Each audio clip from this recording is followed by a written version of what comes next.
Alright, Evan. Look at this. It's like, you can't even see me, dude. It's being a little bit funny. It's a little bit blurry. I think you just love that. Okay, whatever. Whatever, okay. We had a little bit of some frustrations getting this working, but it is what it is. It is what it freaking is, okay? And let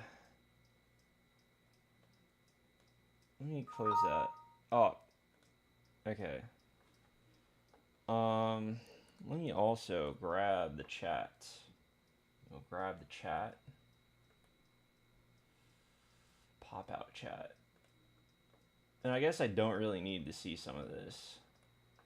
And it's really funny because it's like even more blurry on like the screen for the thing. So it's like I'm basically in hell. I'm in hell. I'm being punished for my crimes. I didn't do anything, by the way, to deserve this, but I am being punished for my crimes. And well, let's just say that YouTube and other such individuals who definitely exist uh, and are satanic and want to drain my want to drain my vril, if you know that word. Um,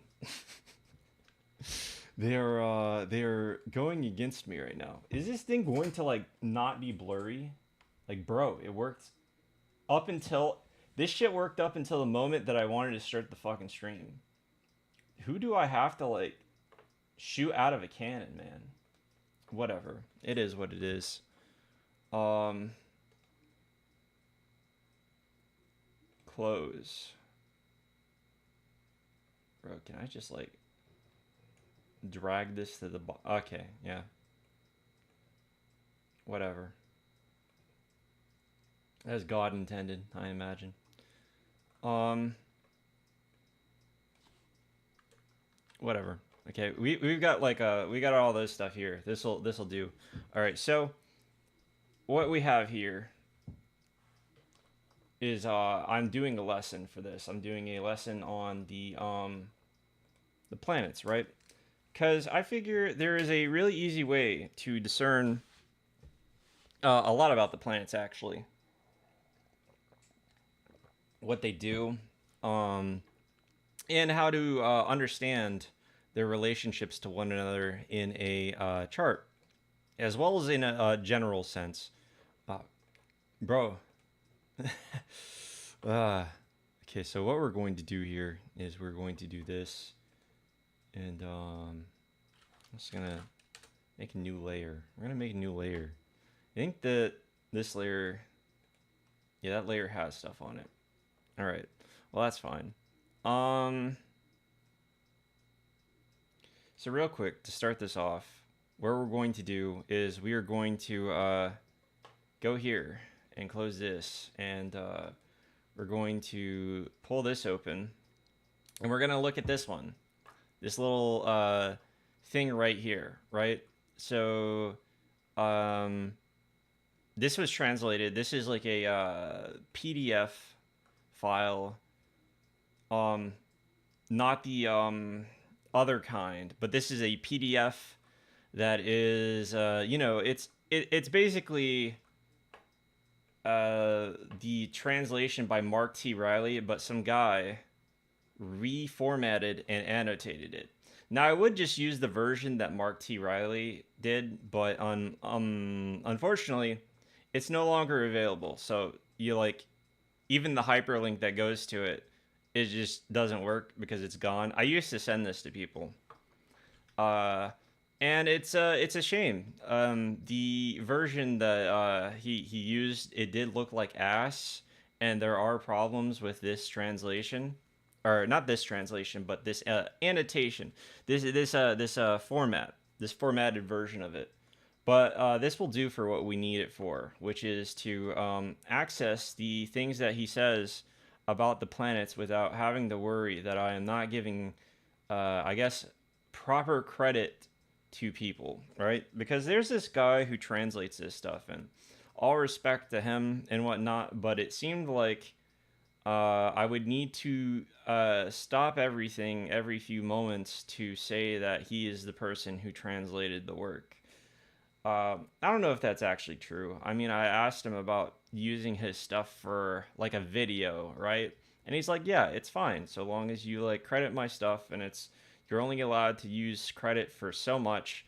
And it's like, "Bro, how am I supposed to use this to teach people? You can't. You fucking can't. It's just it's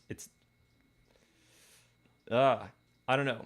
We're kind of like in a hell sort of scenario where you're not allowed to where it's actually like I'm actually considering learning ancient Greek so that I can just say what is in here without having to worry about giving if I'm like appeasing the right people. And there's nothing against the guy. I know that credit is important, right? But like I don't know. I feel like they're too strong of limitations. So whatever, we're using this version of it. The guy who set up this document, unfortunately, did not have any credit. He did not post like who he was, and so this version of this has been passed around. I don't know who did this. Big props to him. He sorted it out, and we can understand what all this means, right? Okay, so what he says about the sun, right? He says that it is the all seeing sun, nature's fire and intellectual light, the organ of mental perception. So, uh, intellectual stuff is a little bit funny because, like, as I've like talked to people about this before, they mention that intelligence is like you know, not necessarily intelligence as the way that we see it, right? Now, I would say that Mercury is more about like intelligence, but this is more of like personality in a way. You could see it as that it's like basically the person's spirit, right? And you kind of like see like some of that when you look at what they talk about in regards to say the lot of spirit, right? Because a lot of spirit has to do with like like the native's soul in a way as well, and so like the sun is also kind of like that. Anyways, he says that it indicates kingship, rule, intellect, intelligence, beauty, motion, loftiness of fortune, the ordinance of the gods, judgment, public reputation, action, authority over the masses, the father, the master, friendship, noble personages, honors consisting of pictures, statues, and garlands, high priesthoods, rule over one's country and all over and over other places, which I find some of this to be kind of funny. It's a little bit funny, right? Like how do I understand what all this is? Well, don't worry about it. It gets into a lot of that stuff. Um, but specifically, he says like of the parts of the body, it rules over the head, right? Of the sense organs, it rules over the right eye. This one is very accurate, right? I can like vouch for this one very strongly. This like shows up numerous times in astrology, and the luminaries, the sun and the moon, deal with different eyes. And this is like not only just in astrology, it's like it's basically fucking everywhere. Also, it rules the heart. This is also important. Like if you have like an opposition, like say Saturn and the Sun, they're gonna have like problems with energy, and generally speaking, it has to do with like you know like things involving what you might expect, right? Mm, and it also deals with the nerves. It says of materials, it rules gold, and of fruits, it rules wheat and barley. Okay, so I think that this is important, right? So you might not think about it. You might not think, oh, gold makes sense, right? You might not think that it matters. But the reason why it matters is that when it's in certain places, it does come back to like, it does come back to like finances. and things like that. So like having the sun in certain areas, uh, I don't know if I would say always literally gold, but like the fact that it rules over gold is used to sort of like talk about finances and things like that. And you'll find that the nature of these things are kind of like it's kind of consistent in the way that it's like it uses them in a sense, but it doesn't always like come down to everything that he says that it indicates, right? Like the loftiness of fortune, I don't know. Personally, I don't know, right? And he doesn't always use it in these ways. It comes down to a lot of stuff. Lol, my left is really nice looking and well formed, and my right eye has a slight sag. Moon in Cancer, Sun in Capricorn. Isn't your moon also like conjunct to well, it's also like affected by Saturn, I believe. But yeah, you'll also notice this. It's really interesting. This is probably like the most useful thing that you could probably get out of the generational planets. They tend to fuck with the vision in unique ways if they're aspecting the luminaries. Like they're I don't know. I have like what do you I have heterochromia like in the center of my eye, but of my eyes, both eyes, for instance. Um, that's something I developed later on in life, but my vision is okay. It's not terrible. I could probably my eyes could probably be better, but they're not terrible. Um, there is a noticeable difference between the left and right eye in terms of sight, though. Like one of them sees color a little bit better. I forget which one. It's like but it is a little bit funny. It's like light hits it a little bit better. It's like I'm a little bit depressed in one eye. Um, the moon. The moon, lit by the reflection of the sun's light and possessing a borrowed light. In a nativity, it indicates man's life, body, the mother, conception, beauty, appearance, sight, living together as in like legitimate marriage. Which is interesting, by the way, because he also uses Venus for marriage. Nurture, the older brother, housekeeping, the queen, the mistress of the house, possessions, fortune, the city, the assembly of the people, gains, expenses, the household, voyages, travel, and wanderings. It does not provide straight pathways because of Cancer. I don't know if I would say because of the sign itself, but I do find that kind of like interesting in a way that it also gains those sorts of things. But like you'll see like how a lot of this is used. Some of this I'm not entirely sure of, right? Like the mistress of the house, I don't know when that would come up. The older brother, I also don't know when that would come up. Nurture, however, I do know. It is kind of consistent that nurture is like a topic of the moon. Um, Venus and the moon have like some semblance of rule over comfort and things like the wait, hold on. I heard from a Robert Hand lecture, though. I'm sure there's other factors to make no judgment that planets in detriment received by conjunction act as in domicile. What do you think about that idea? I think it might have been from Abu Mashar, actually. What do I think about it? Well, it kind of depends.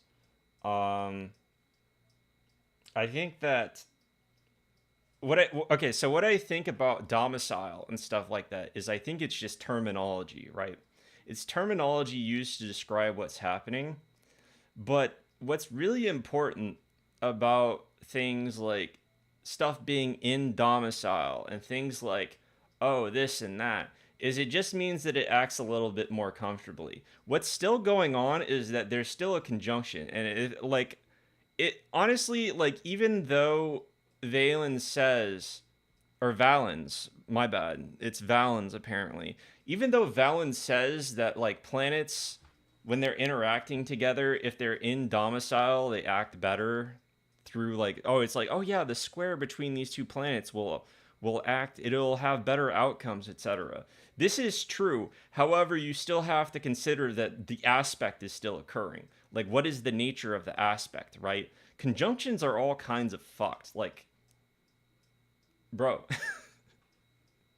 like I've met somebody who has Saturn in opposition to Moon, and let me tell you, the things that that causes are not great, right? They're both like both planets are in domicile, but like I'm sorry, it's not great. Like it's not like I was there was no poignant time where I was like listening to them talk about like what happened in their life where I was like, huh, you know,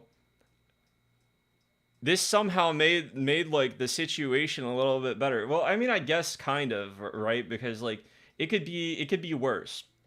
There are always situations where planets like could interact in a worse state, right? Like I don't know. When I'm looking at some of this stuff, I'm like thinking, oh, you know, at least they didn't. What is like the PG friendly way of saying like you might have had like the worst possible thing that societally that could happen to a woman happen to you, but at least it turned out okay astrologically speaking. I guess like the okay part of it is that like the outcome is that you now have a child that you love and care for or something like that or something along those lines. There's like stuff like that all over in astrology where it's like, okay, well, objectively speaking, the event that happened is fucking awful and I can't really talk about it without like triggering something in YouTube or whatever. But like you feel good about like the things that happened eventually or something along those lines, and that might be what's going on. I don't know. Sometimes it's like, yeah. But from the outside looking in, it's like, fuck, dude, that is genuinely like one of the worst things that I could imagine, and I wouldn't want it to happen to me. Oppositions are pretty bad. Like, I'm gonna get into this, but like the modern astrologers, they kind of like they okay, so modern astrologers kind of like they see every aspect ever as like the greatest thing, like the greatest gift from mankind. And it doesn't even if I tell you that like there are still bad things that happen from like Venus and Jupiter being in opposition from each other or something like that. The modern astrologer is going to say, wow, so powerful, so amazing. Only good things can come out of this. Did you know that having Venus in opposition to Jupiter means that your friends don't appreciate you? Because I didn't, but like I now know. I now know that. And like, bro, like sure, yeah, your business, you're gonna have like some good things happen to you, but like let me tell you, like if you've got other bad things happening in the chart in relation to that, it might fucking suck. You might kill yourself in game. Sorry, I activated my inner Dantes for a moment. Not to say that that's like a reason or anything like that, but like I don't know, like we look at the rest of the chart and we see, huh, lonely and wants to die. I don't know. Maybe then having Venus in opposition to Jupiter isn't like a great thing. Maybe it might be the thing that makes them pull the trigger. I'm just saying, you know. Anyways, uh body. Yeah, I used my ult a little bit too soon, and now Riot Games is knocking on my door. They want my head. Body. The moon rules the parts of the body as follows, right? The left eye, the stomach, the breast, the breath, the spleen, the dura mater. I don't know if I pronounced that right. Maybe I'm stupid. The marrow. As a result, it causes dropsy and moist syndromes. So I will say that there are a few things missing from this explanation. For instance, the moon also rules conception and pregnancy And so, as a woman, you never want anything to be interacting with the moon in a way, in a negative way, especially not like Mars or the ruler of certain houses, let's say. Um, yeah, the breast. It also rules the breast, the stomach. Pretty interesting so far. Pretty interesting, I would say. Um, Also involves things like marriage, involves finances, expenses. This is all true. This is all good, right? We're only looking at this for the time being. We'll explain some other stuff additionally after this. I'm just getting my bases down. Honestly, I don't feel like I should explain this. I feel like I should explain the other stuff. But you know how it is. Also, the Moon Venus square is a lot more fortunate than say an opposition. The square is more productive. It's a lot more productive. Obviously, there's going to be tension, but like we'll get to that. Saturn makes those born under him petty, malignant, careworn, self-depreciating. This is true. This is very true. This is perhaps the most true that will ever be said about people having placements in a Saturnian sign. Uh, Solitary, deceitful, secretive in their trickery, strict, downcast, and with a hypocritical air, squalid, black clad, importunate. I don't know how to pronounce that actually. Sad looking, miserable, with a nautical bent, plying waterside trades. I find this really funny. Yeah, yeah. Um, yeah, let's so what he means by born under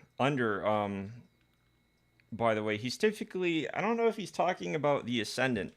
Sometimes it's a little bit up in the air, right? I want to make it clear, by the way, this is just like the birth chart that people believe belongs to Vedius Valens.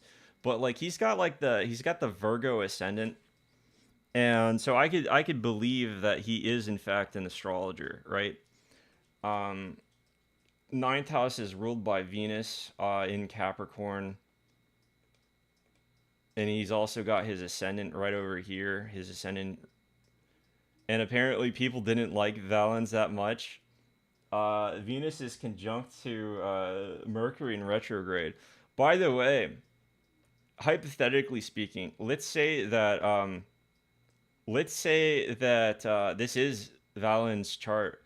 This is like the biggest self-report ever, and I have to respect him for it. This is like the biggest self-report ever because he said so much shit about like his own chart. Like the things that he said. This is a night chart, by the way. This is a night chart, and he's got Venus and Mercury conjunct in a night chart, and they form like an aspect to Mars, if I'm not mistaken. Like, where is Mars? Mars is on the 22nd degree. Yeah, they form an aspect to this connection here. And, like Mars is retrograde, so I don't know. We might say that it doesn't fully count. But typically speaking, this combination causes, as he put it, promiscuity, uh, and causes men to be oft married. But yeah, Saturn also causes humbling, sluggishness, unemployment, obstacles in business, interminable lawsuits, subversion of business, secrets, imprisonment, chains, griefs, accusations, tears, bereavement, capture, exposures of children. I don't know what the fuck this means, exposures of children, but yeah, maybe I should stop swearing so much because yeah. Saturn makes serfs and farmers because of its rules over the land, and it causes men to be renters of property, tax farmers, and violent in action. I feel that this is very interesting because you look at like the moon and the sun, which you would think have more written up on them, but like he just goes in on Saturn. It's like he has like some sort of trauma he has to get out there. He just has so much to say about Saturn, dude. It's like, yeah, by the way, um yeah, Saturn not so great, but also like the stuff he says about like even the trines with Saturn, like Saturn trine with Venus. It's like, yeah, if your Saturn is trining Venus, you're gonna be like fucking other dudes' wives, and it's not gonna be cool. It's not gonna be fine. Uh, Saturn causes hypocrisy because they don't care about self-reporting like that. They will just judge people, even if that means they look bad because of the level of objectivity they're in. Yeah. Oh, jeez. It's great. It puts one's hands in hands great. It puts into one's hands great ranks and and distinguished positions, supervisions, managements of others' property, and the fathership of others' children. Ah! He just hits you at the end right there. He's like, yeah, you're going to like your kids are not going to be your own. I'm sorry. Um, I don't know. Honestly, I would say that this is a little bit funny because oftentimes well, not oftentimes, but like a couple of times I've been seeing people with like I don't know, some Saturnian stuff going on, and it's like I really don't want the things that come with this, you know. I really want to be a deadbeat is what I get from this sometimes. Sometimes, I should say. Sometimes. Anyways, of materials, it rules lead, wood, and stone. Of the limbs of the body, it rules the legs, the knees, the tendons, the lymph, the phlegm, the bladder, the kidneys, and the internal hidden organs. Yes. Um, Oh yeah, by the way, the sun is of the sun's of the day sect Saturn. Your moon is of the night sect. Obviously, Saturn is I haven't been talking about like the colors and and stuff like that. But yeah, basically, holy shit, he just keeps going, bro. He just keeps going. It is indicative of these syndromes: possession, homosexuality, and depravity. This is true. This is true. Fucking preach, King. Holy shit. Oh my god, he just keeps going on. Fucking preach. Saturn makes bachelors and widows, bereavements, and childlessness. It causes violent deaths by water, strangulation, imprisonment, or dysentery. It also calls falling on the face. It is the star of Nemesis.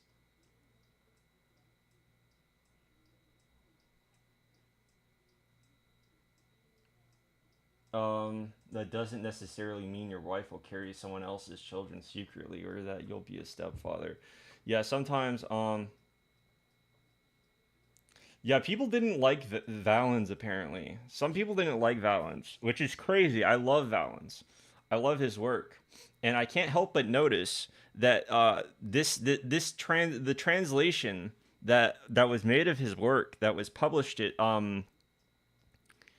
during Project Hindsight should have happened sometime around when Saturn would have been in Aquarius, trining his natal Saturn, and also my natal Saturn is also trining his Saturn, and his natal Saturn is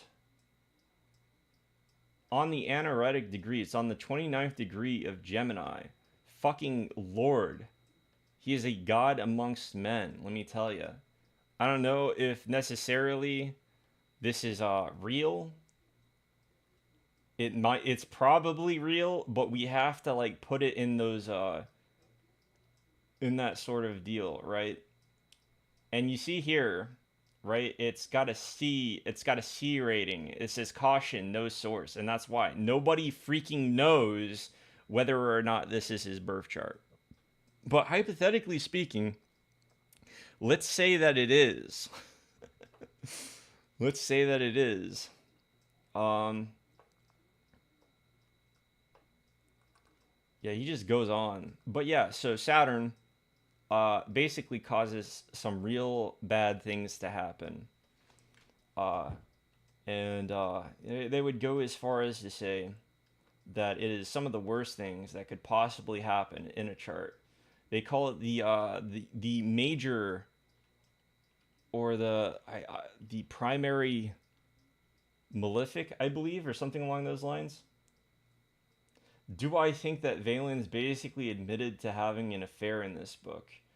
He might have, but like the thing is that I don't necessarily think so, because when he's talking about like them being oft married and stuff like that, that's because like cardinal signs they tend to initiate and then break off and like start something else, right?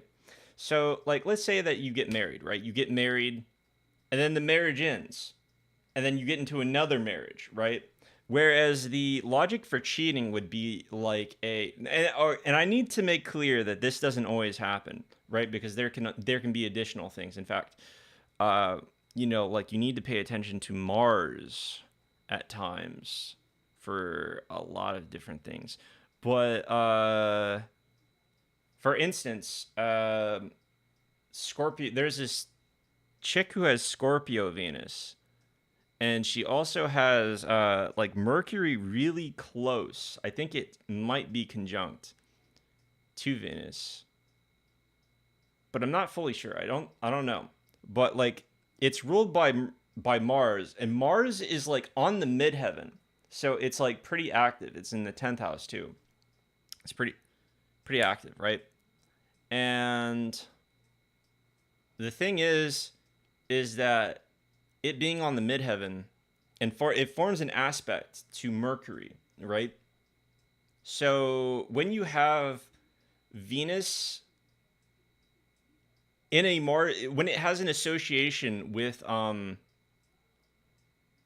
Mars, whether it be by rulership or something along those lines, that brings competition, and it also brings like the potential for cheating. But it's not just that, because if there's also like an association with Mercury, then there's problems, right? Then there's going to be huge fucking problems. Hey, what's up, Shante? But there's like an aspect between these, and because there's like a sextile between uh fuck, I forget if it's Mercury or Venus, but because there's like a relationship between these two things, it causes her to fucking like chronically cheat. She cheats constantly. She's basically known for cheating. She's known for cheating like consistently. I actually looked at like the synastry between her and her current boyfriend, and it is like the stuff of legends, right? Not only is she like dating fucking Chad Thundercock, right? But like the problems that she lists are like temporary. She has like problems with this Chad Thundercock guy, and it's basically that he's not making enough money yet. But the dude's looking after his dad, right? So you can't really fault him for looking after his dad. His dad is like basically fucking, like that's family, right? That's family. You look after family. But she doesn't fucking care. She just cares that he's not making as much money as her or something along those lines. He's like he was like going out to get like a job, and he was getting this job from family or whatever, and she didn't like that she didn't know enough information about like the job that he was getting when he wasn't in the know about it himself. And it wasn't that she thought that he was going to cheat. Her Mercury was it was in Scorpio in the 12th house. So it's already like Venus is already like going through some like shit, right? But then you also have like cheating indicators. If I remember correctly, there is also like the bounds involved, right? Um I wonder what it means. Yeah, respectful. Well, okay, so I mean, it kind of depends, but oftentimes it's gonna. Well, yeah, it's not gonna be great. It's not gonna be great. Let me tell you, it's not gonna be great.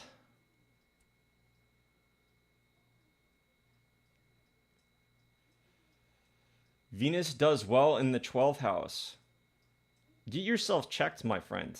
We're talking about whole sign houses here. So if you're talking about like one of those things where it's like Placidus 12th house, I gotta disagree. Hard disagree. Very hard disagree. Actually, I cannot disagree any harder. I cannot disagree any harder. I have to like get you checked out. That is how much I disagree with this, because I know people who have Venus like in domicile in the 12th house, and they're like not only have they gone through some shit romantically, but they're also afraid of like further shit happening. So they like self-sabotage. Do you get what I mean? Okay, so it's like, bro, like Venus being in the 12th is probably the worst thing that can happen to Venus. I mean this unironically. Like there are times where Venus happens, like it's fine, right? But is it morning Venus? No. And that wouldn't really matter. I'm telling you right now, like Venus being it, I wish right now I could quote Rhetorius, but I don't know if like people are going to be upset with me on this. Like I don't want to like let me put it this way, right? The 12th house is the astrologers might have been like the first people to make tier lists, all right? So there is a house tier list, an official astrologer tier list for houses. The 12th house is the worst possible house to have any placement in. I don't think you understand how bad it is. How bad it is. It is so bad for a planet to be in the 12th house. It is so bad, in fact, that like some people say that it isn't even just that like these planets won't like fucking pay out. It's that they act as like honorary fucking malefic planets. They basically decide to fuck you. Okay, like I will admit there are some times where I've like been interacting with somebody with like Venus in the 12th house or whatever, and they have like some sort of special talent or whatever, right?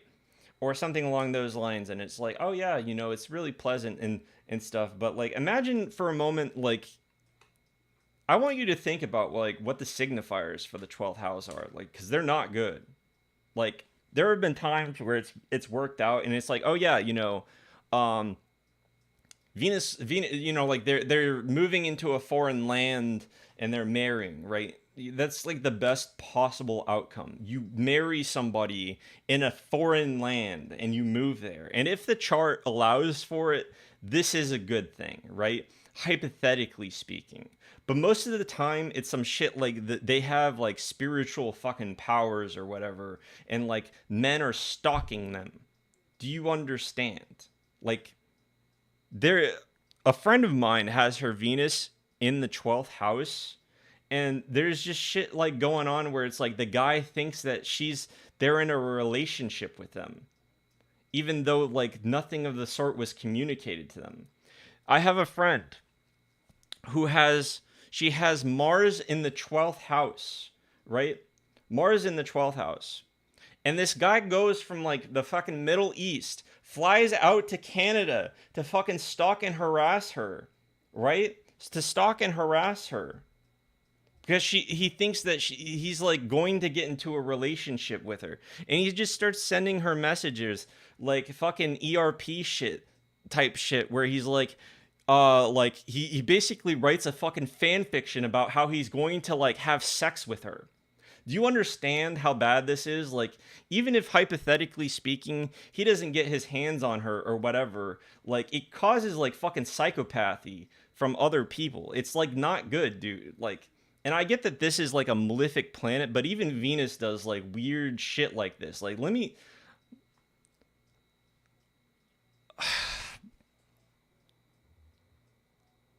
Am I going to like bring up Chris Chan's chart like this early? Like, I don't want to do this.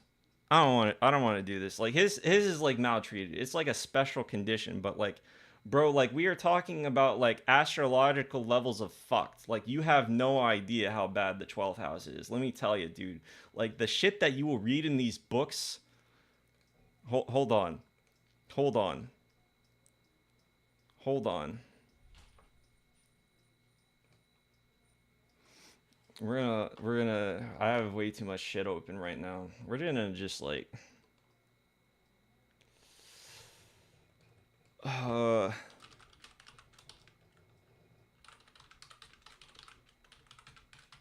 this is basically what it's like to like look at somebody. Somebody's oh wait, I can't find the meme.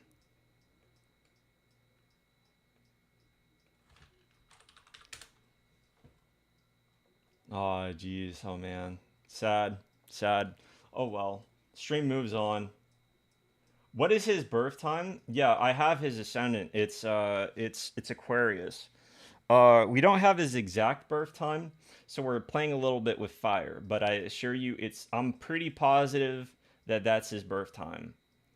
Um, it's in Aquarius. He was born on like his birth time is on the wiki, the quickie, if you will, the CWC wiki, the quickie. It's not great. Also, we got distracted talking about houses. But we're here to talk about planets. Okay, so moving on, let's talk about Jupiter.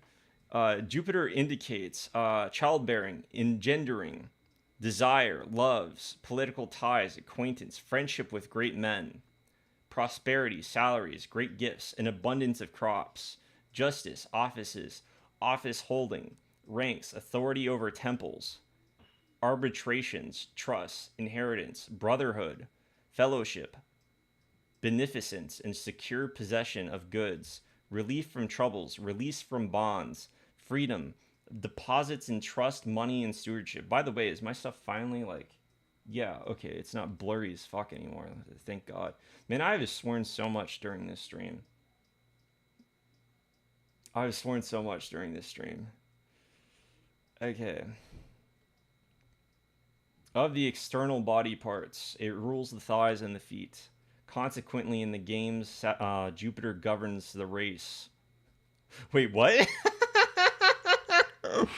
What? Does he mean like he means track races, right? He means track races, right? Or does he mean like the What kind of games are we talking about? What are you talking about, Valens? What are you talking about right now? Of the internal parts, it rules the sperm, the uterus, the liver, the parts of the right side. Of materials, it rules 10. The parts of the right side. What rules the parts of the left side then? Is that Venus?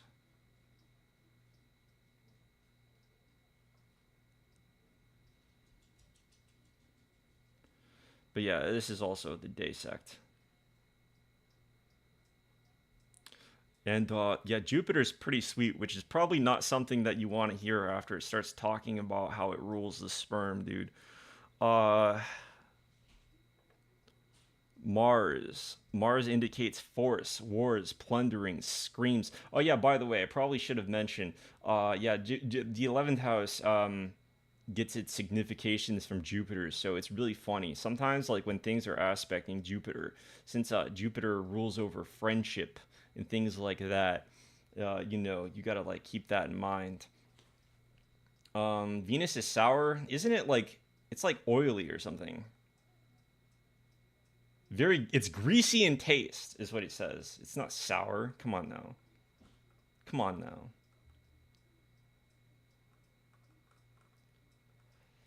Okay. Um, Mars indicates violence. It indicates force, wars, plundering, screams, violence, whoring, the loss of property, banishment, exile, alienation from parents, capture, the death of wives, abortions. Yeah, that's really funny, by the way. Love affairs.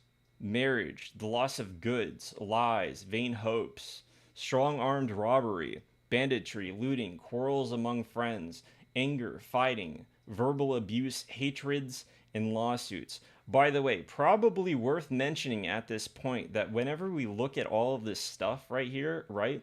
Like all of this stuff, this is like these significations are basically, they're all like sort of like explaining what can happen when these planets are in certain places. It's like planting a little seed in your head, right? So these planets aren't going to, like, Mars isn't going to cause an abortion on its own, right?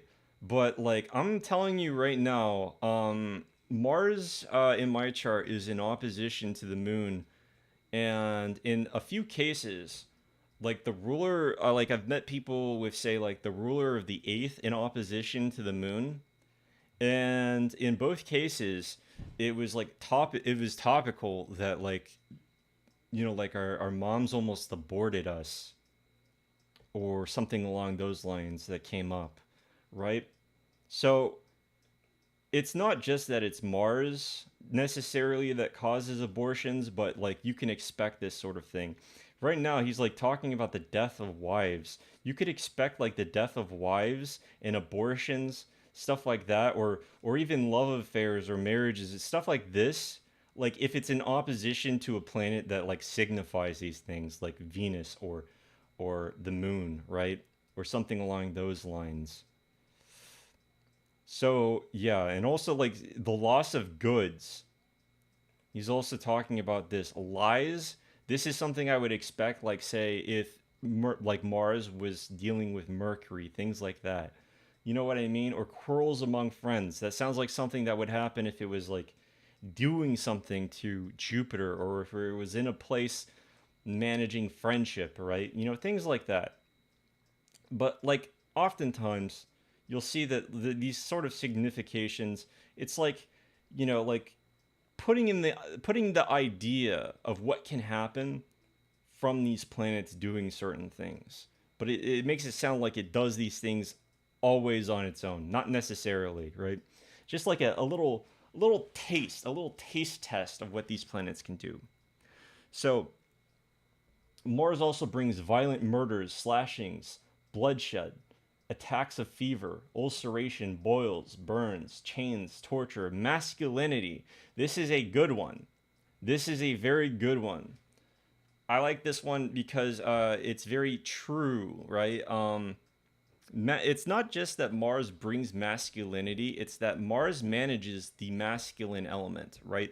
So, like, if you have some sort of deal going on with Mars, like regardless if you're a man or a woman, it determines your relationship with masculine energy and masculine elements, right? The Mars sort of energy, right? So typically speaking, this can cause sexism if like say you have like Saturn on Mars or something along those lines, or Saturn is in opposition to Mars. In Christian's chart, for instance, he has Saturn on Mars, and that causes him to be very sexist towards men, but also to like he basically wants other men out of the way. That's how we get the boyfriend free girl situation, right? He doesn't want those things involved. It's sort of like it's funny in a way, uh, but you can like apply this to virtually anything involving this. Yeah, debilitated Mars too. You would think that like well, I mean, Mars is in sex, so it has like some form of like stuff. But basically, there's like so much fucked up shit going on that it doesn't even matter. It's basically like the worst possible situation that could occur. Venus is in the 12th. Mars and Saturn are in the ninth, and they're forming a square to Venus, while Venus is also in the bounds of Mars. It's basically like what the fuck is going on, and also like the moon doesn't have a sign based aspect to Mars and Saturn, so he never like learns his lesson. And also like Mars has like it handles the 10th house, so like his reputation is just like soiled, but also like Jupiter's there, so it's like he's kind of like getting benefits out of it. He gets things out of like how bad his reputation is. It's fucking hilarious in a way. It's like a cosmic. It's like cosmic. It's like a cosmic train wreck is happening, and like Mars and Saturn being in the ninth, or like like only one of those would have to be in the ninth in order to cause blasphemy. But because they're both in the ninth and they're both like damaged as much as they are, like Christian is like just like he's talking about like this dude could unironically start talking about Vril as if it were like a real resource. He's like, I'm training my Vril up right now or something like that. Dude like thinks that he's the reincarnation of Jesus Christ. Dude, like it's bad. It's bad. The dimensional merge shit, dude, is caused by that stuff going on. So bad. Oh man. In addition, Mars causes uh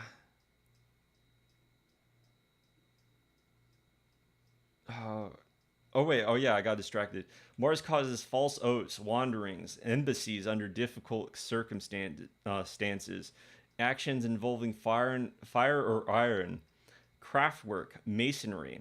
In addition to In addition, Mars causes commands, campaigns and leadership, infantrymen, governorships, hunting, wild game, falls from heights or from animals, weak vision, strokes. Of the body parts, Mars rules the head, the seat, and the genitals. Of the internal parts, it rules the blood, the sperm ducts, the bile, the elimination of excrement, the parts of the rear or in the rear, the back, and the underside. It controls the hard and the abrupt. Of materials, it rules iron, decoration of clothing because of Aries, as well as wine and beans. Sect, it is of the night sect. Color, red in color and acidic in taste. Yeah. Okay. I think we're almost done. We got like Mercury after this, I think. And Mercury's like the final Mercury's kind of wild. Mercury is just like a long list of things. Man, it's been an hour and I haven't gotten done explaining the planets yet. Fuck, I was like thinking I'll be done with this real quick. Venus is love and desire. And I like how this is separated. Desire and love. It indicates the mother and nurture. Again, like Venus tied to mother and nurture. Uh, the moon is also similar in that regard. Um, yeah. It makes priesthoods, school superintendencies, high offices with the right to wear a gold ring or crown. This is also important. Keep this in mind. I don't think we'll get to it, but keep that in mind. Cheerfulness, friendship, companionship, the acquisition of property, the purchase of ornaments, agreements on favorable terms, marriages, pure trades, fine voices, a taste for music, sweet singing, beauty, painting, mixing of colors both in embroidery, dyeing, and unguent making. I don't fucking know how to pronounce that, dude. What is that? What is this? This is like another time and place. Venus makes the inventors and masters of these crafts, as well as craftsmen or trade and work in emeralds, precious stones, and ivory. Within its terms and degrees in the zodiac, Venus causes men to be gold spinners, gold workers, barbers, and people fond of cleanliness and toys. It bestows the office of supervisor of weights and measures. The, the standards of weights and measures, markets, factories, the giving and receiving of gifts, laughter, good cheer, ornamentation, and hunting in moist places. Venus gives benefits from royal women or from one's own, and it brings very high rank when it operates in such affairs. Yeah. So basically speaking, Venus is also a marker for women in the same way that Mars is. So, if it's in a good position, that means that like the women you encounter in your life are going to be in a good position in life, basically, right? They'll be able to help you out with things. And that's where that comes from, I imagine. Uh,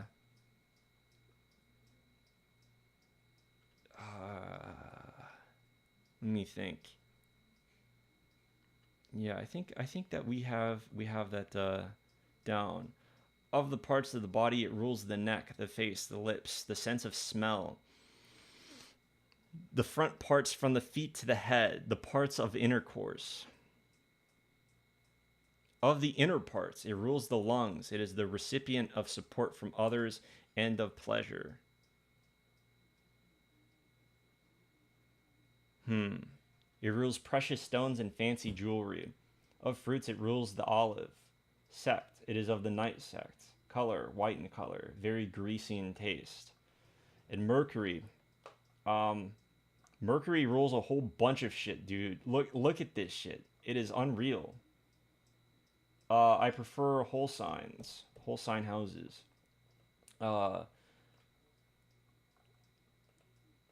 Mercury indicates education, letters, disputation, reasoning, brotherhood, interpretation, embassies, number, accounts, geometry, markets, youth, games, theft, association, communication, service, gain, discoveries, obedience, sport, wrestling, declamation, certification, supervision, weighing and measuring, the testing of coinage, hearing and versatility, is the bestower of forethought and intelligence. See, this also gets intelligence. The forethought and intelligence. What is so it's like this is also responsible for that. Yeah.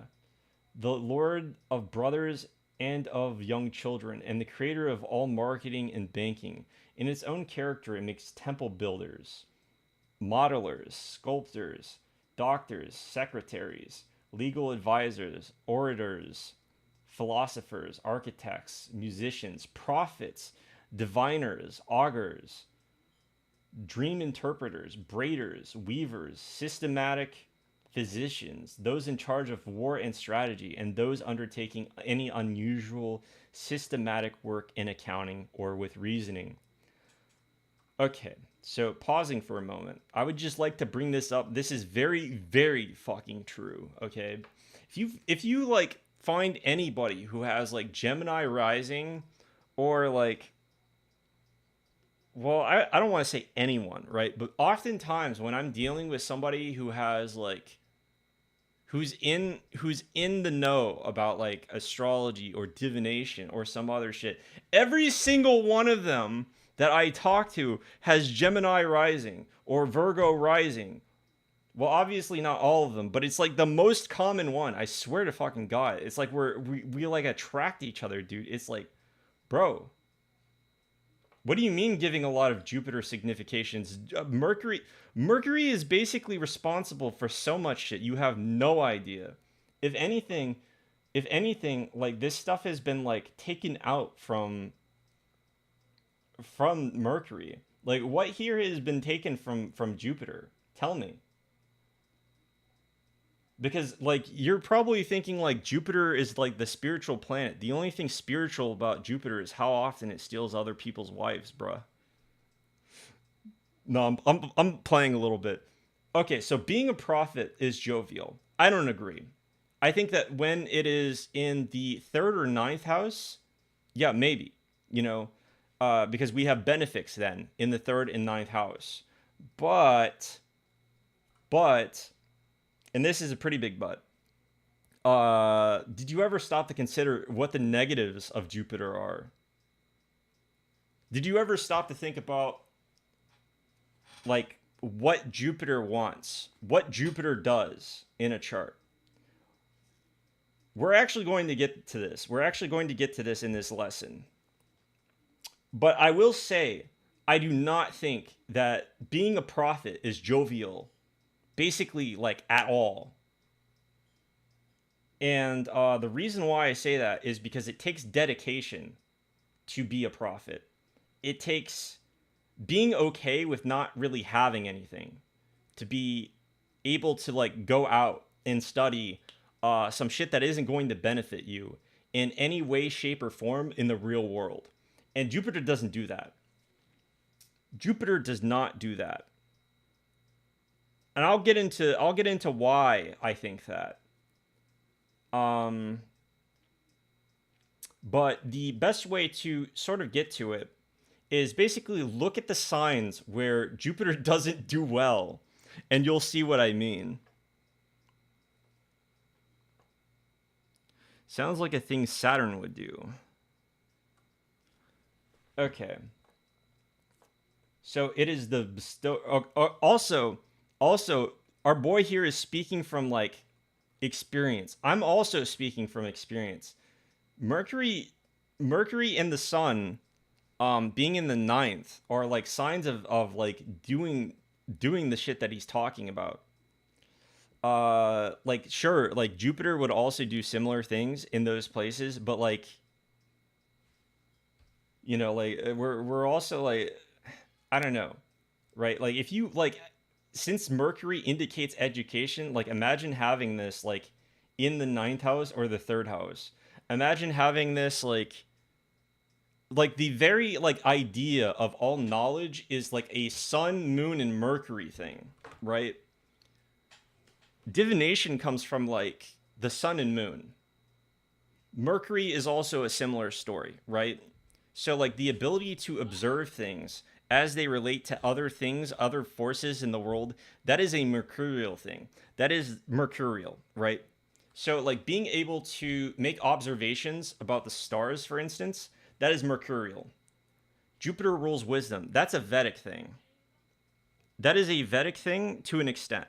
Because like also people now in modern day associate the ninth house with the ninth house with Sagittarius, and this goes forward and back, right?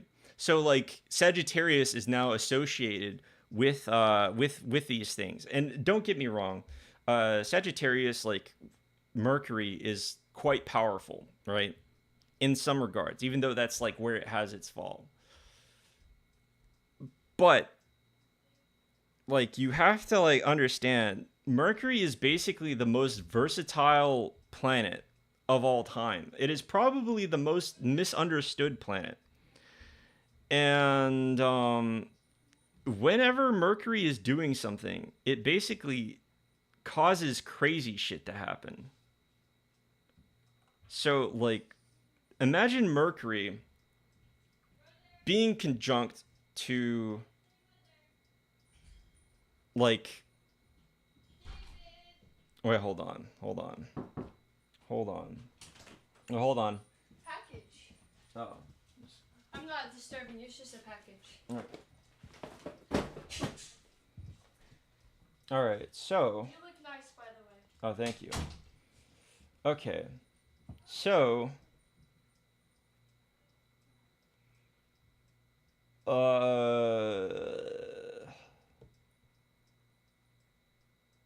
Wait, yeah. Okay, so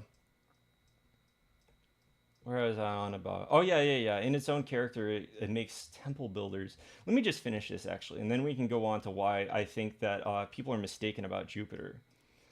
Okay, so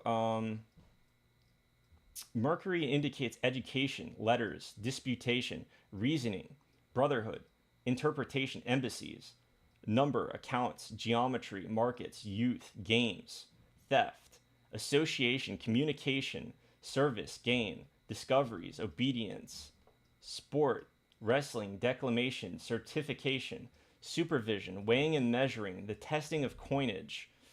The testing of coinage. Hearing and versatility. So what we can gather from this is basically on top of like Mercury being associated with like your brothers and things like that, which it is, and often other all this other stuff, it is also associated with like basically any form of like communication or learning. When you're thinking about Mercury, you ought to like start thinking about like how this planet was named and like what it was referred to in ancient times, right? Before like the Romans basically came in and started they were like, hey, what if we just like took like Greek gods and renamed them into our own our own stuff, right? So Mercury was named Hermes, right?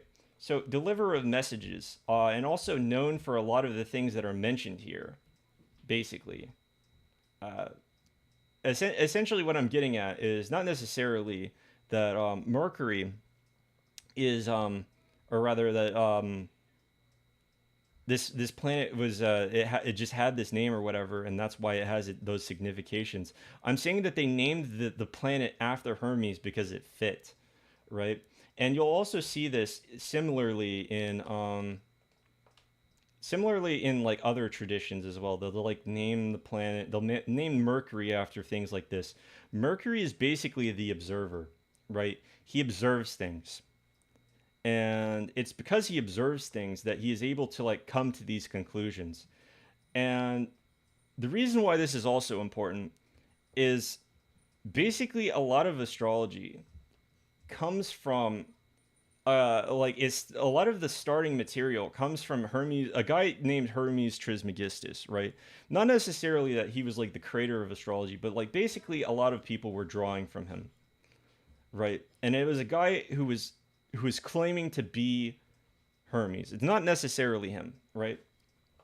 So Hermes Trismegistus is the prophet of Hermeticism, essentially, and not necessarily. So I'm not necessarily saying that it was literally Hermes Trismegistus, but you have to take that into consideration that a lot of this stuff is being observed in that way because essentially like if the sun represents knowledge and like the spirit, right, the truth of oneself, and the moon is like the thing that captures that essence, the fire, right? It gives like a indicator of the change within that and the changing of circumstances, of fate, and things of that matter.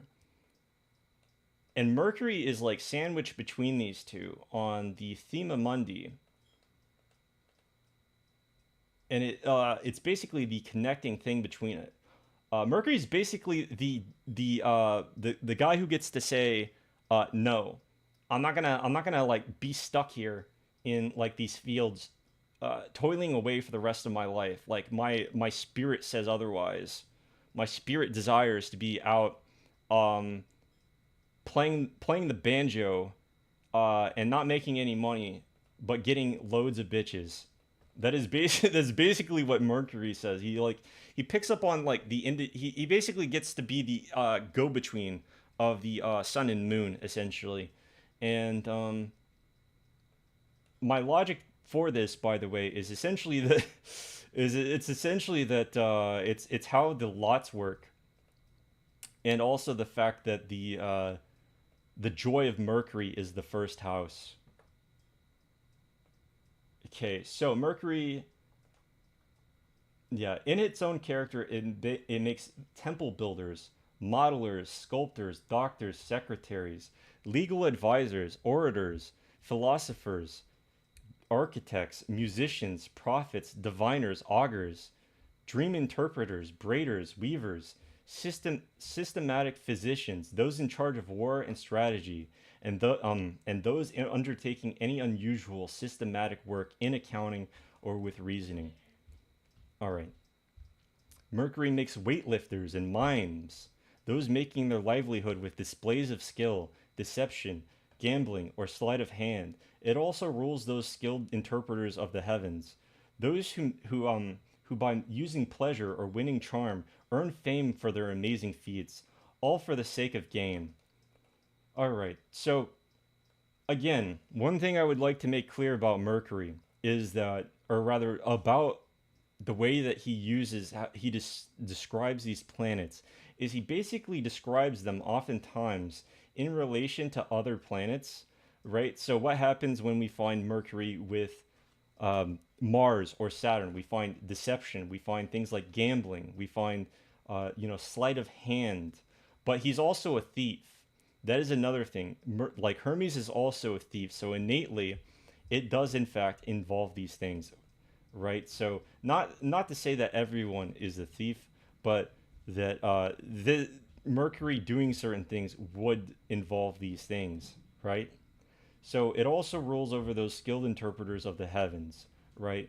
Hermes also is sort of known for this as well. He's known for augury, essentially inventing augury, as well as like being somebody who named a number of the stars and things like that, right? And those who by using pleasure or winning charm earn fame for their amazing feats, all for the sake of gain. So Hermes or Mercury is also a merchant, right? Basically, like Hermes the god looked over like merchanting and shit like that. Very important in this distinction, but this is like something that basically everyone agreed on. Like basically, Mercury involves your finances and your ability to gain in some way, specifically in regards to that, as opposed to like say comfort from Venus or like the circumstances you were born in from like the moon and things like that, and comfort. Um, but yeah, it says the stars' effects go in many directions depending on the changes of the zodiac and the interaction of the stars, and yields quite varied results. Knowledge for some, selling for others, service for others, trade and teaching for others, farming or temple service, or public employment for still others. So he's basically saying this is like Mercury is the jack of all trades. So when you say that like Jupiter is like he's giving like Jupiter's significations to Mercury, I don't like agree. Like in what universe? Like Jupiter can do similar things, like he could do similar things, but like Mercury is going to do it like a lot more often, and his effects are like very varied. So like Mercury is basically capable of doing everything. He's basically like, you know, like when you think about like how he is on his own, insane, insane work, always educated. Like I want to ask you, like, if a priest exists out there, or a spiritual scholar has faith but no knowledge, what is he? You can believe in something, but you can lack the ability to understand why you believe in it. And at the end of that, what are you? You're a fool. You're a fool, okay? It doesn't matter. If you have faith without knowledge, without actual understanding of your own faith, then you're just a fool, dude. Like I can believe that the sky is going to fall tomorrow, but that doesn't matter. That doesn't matter, like the sky, that doesn't mean that the sky is going to fall tomorrow. It just means that I believe in it. So what is faith without knowledge, without understanding? It is ignorance. Sounds like Saturn conjunct Jupiter, ignorance and faith. I don't know about that. Saturn is a man of dedication as well. Like he creates blasphemy if he's in like an improper sign, but he also like creates dedication if well rounded basically. Anyways, of the parts of the body, it rules the hands, the shoulders, the fingers, the joints, the belly, the sense of hearing, the arteries, the intestines, and the tongue. So he deals a lot with the senses, the ability to kind of like your hands and your fingers. Think about that. Your hand eye coordination. Now, what's really interesting about this is that I do believe he deals with the finer senses. Um, of materials, it rules copper and all coins used in buying and selling for the god who makes exchanges.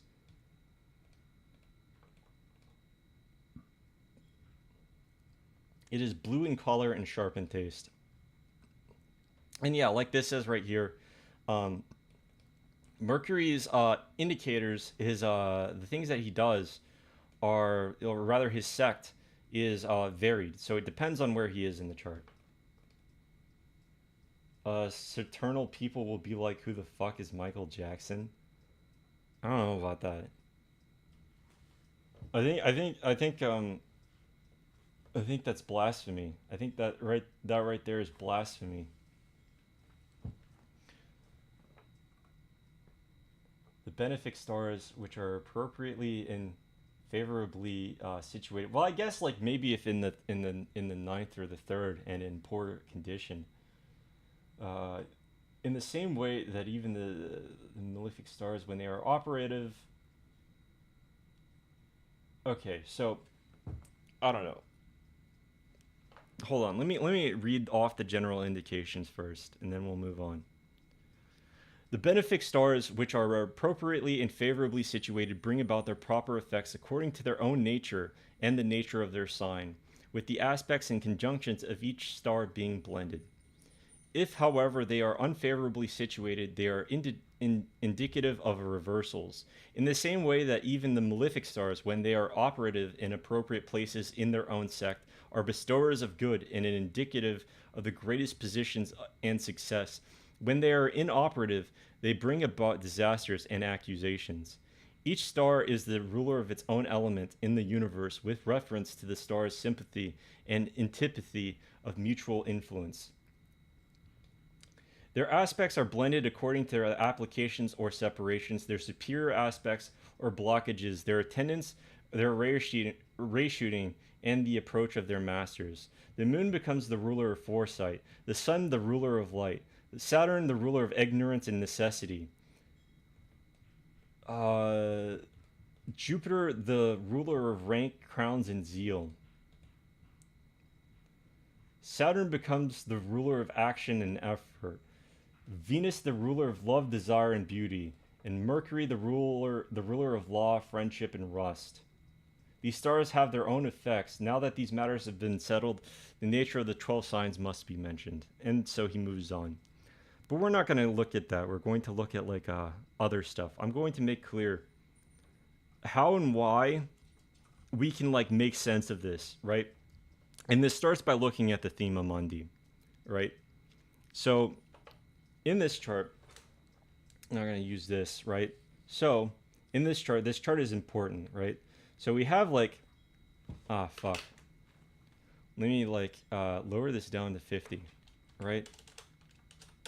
So we can make sense out of all of this by using like the sense of rulership, right? So here we have the moon, we have the sun, we have Mercury, we have Venus, right?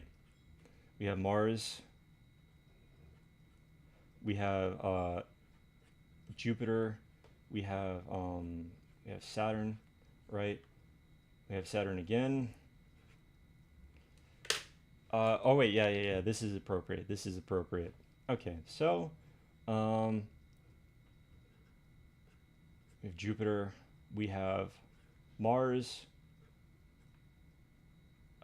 We have Venus, and we have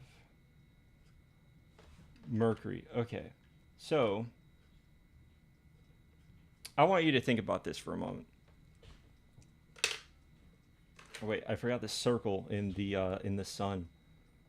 That is important. Fuck.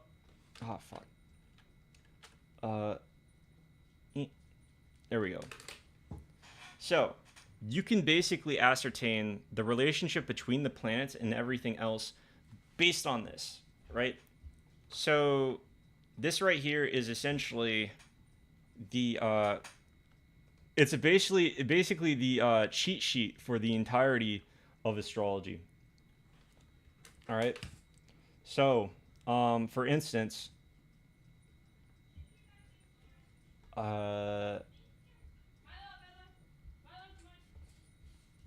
so for instance, look at this. Actually, no. I want this, right? So we have a square between the sun and the sun and Mars over here, between this and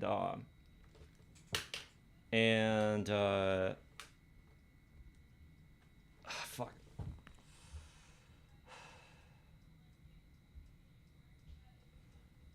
Scorpio. We have the square between the sun and Scorpio, or rather the sun's domicile in Scorpio, right? And the moon also has a square with Aries, right?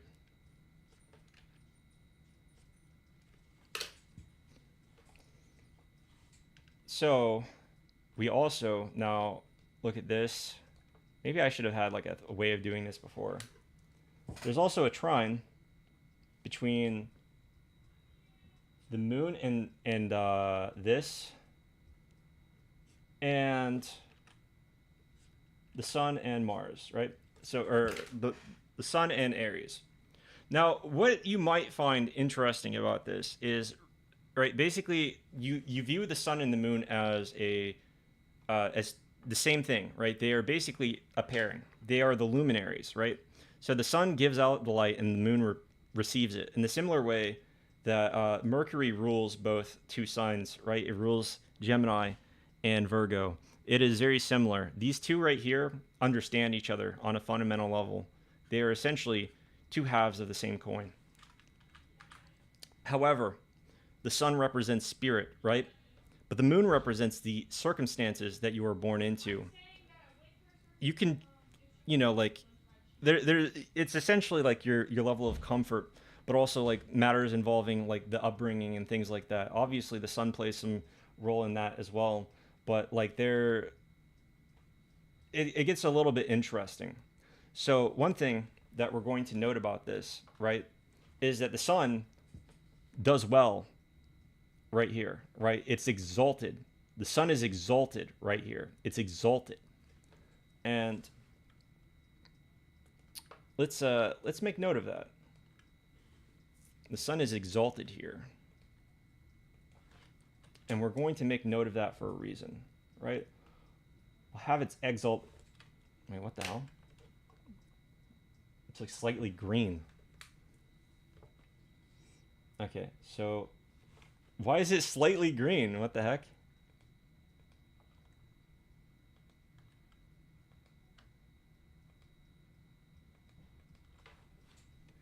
Okay, so the Sun does well in here, right? It does well here. And that's because it is receiving a trine, I would say. There's like a rule about like the stuff here and like how it works, right? So like the way that the day sect works for basically the way that sect works is essentially like the idea of, or rather like the where a planet is exalted is very consistent, right? It's always like through a trine or something along those lines. But we have to like look at this, right? Like why is it not exalted over here, right? Why is it not exalted in Jupiter, right? If like the Sun represents spirit and like spiritual like preference, or yeah, like this, like the knowledge of like those things, and to some degree it has like matters to do with divination, spirituality, and things of that nature, right? Like the native soul, essentially. Why does it not do well right there? Think about that for a moment, and then we think about like what's going on here, right? It's receiving a trine. It's receiving a trine from Mars, and I want you to keep note of that, because specifically when we look at how the Moon is also forming a trine to this over here, right, to Scorpio. The Moon fucking sucks in Scorpio. It does not do well in Scorpio. And so we will also make a note of that, right? We'll make a note of that right now. The Moon sucks in Scorpio. And why is that?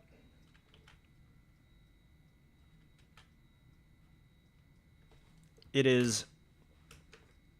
Oh, but also, but also, while we're doing that, we're also going to take a note that Mars does not like the Moon. It fucking abhors the Moon. So these two do not do well together, right? And we can analyze why this is, not only based off of the aspects being made here, but also like an idea of like what these planets represent, right? So if the Moon represents like the things that we were born into, the living circumstances, things like the body, right? Like Mars doesn't like to be here because it's going to be, it has to be reliant on these things. It has to be reliant on circumstances. So on some level, Mars prefers to be essentially able to be free. It likes to do those things, right? The Moon is an older woman. Bruh, I don't agree with that.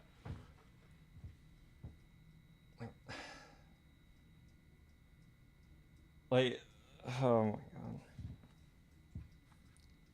Older women. Older women is more of a Saturnian thing. That's more of a Saturn thing.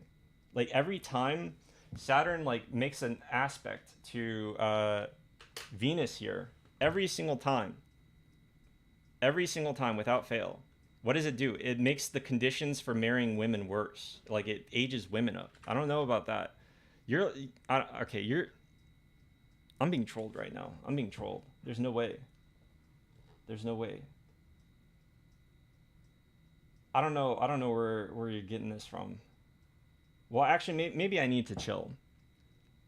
Everyone has their own interpretations in a way, but like this is like, I don't know. I'm teaching like Hellenistic astrology.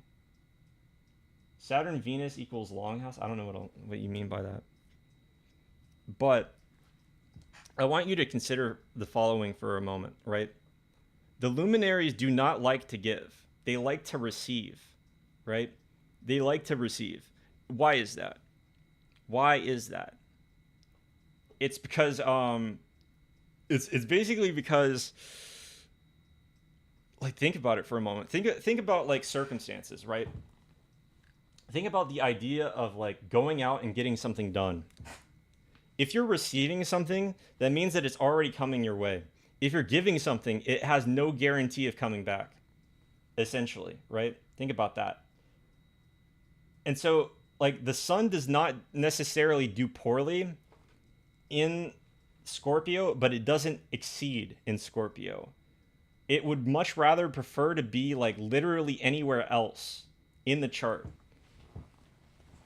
Well, well, maybe not. Maybe that's a little bit too wild of a claim. But basically, like Scorpio is said to be bad, like very bad, like cosmically bad, because of the moon not doing very well there. But there's more stuff to consider here, right? So think about for a moment. Let's I'll make this yellow. We're gonna grab a yellow color, a nice little yellow color.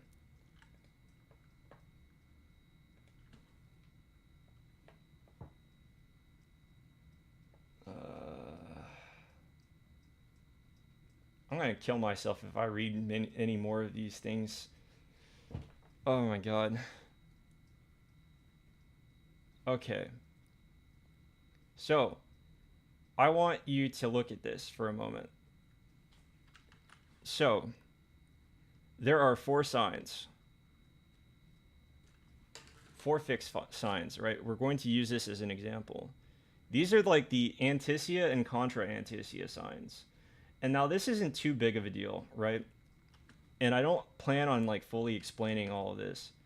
But these four signs have something in common, essentially, because they have equal amounts of light or like unequal amounts of light, if that makes any sense, right? So think about like how the seasons work, right?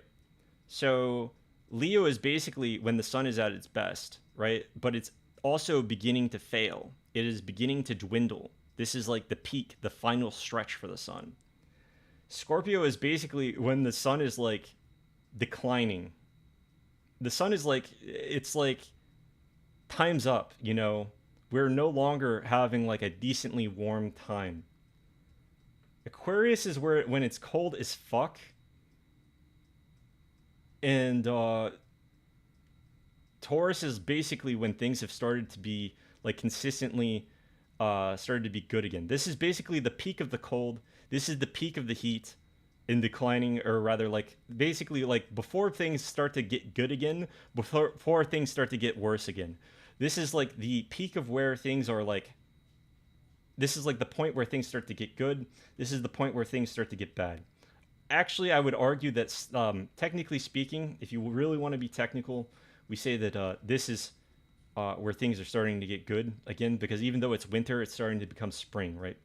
But like this is essentially like, imagine it's kind of hard to explain, right? But like imagine this, right?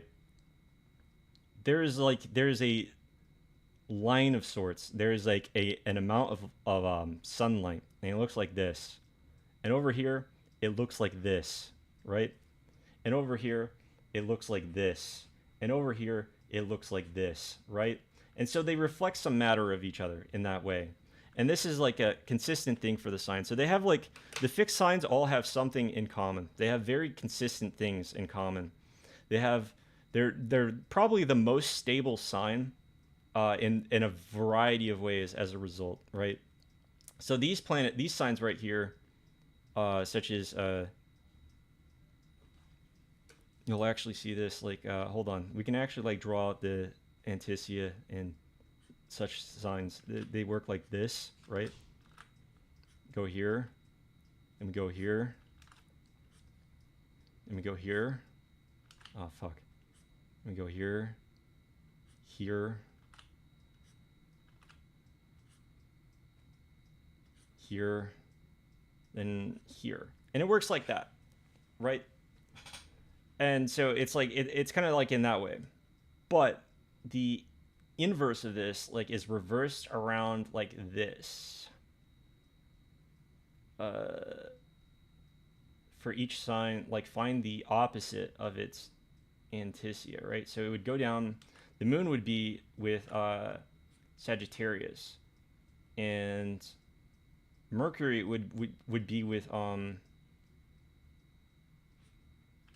like down over here with this boy over here, right? That would be the contra Anticia, and that's how that works. And it just goes like this, like a little net of sorts, right? But that's not too important. The reason why this is all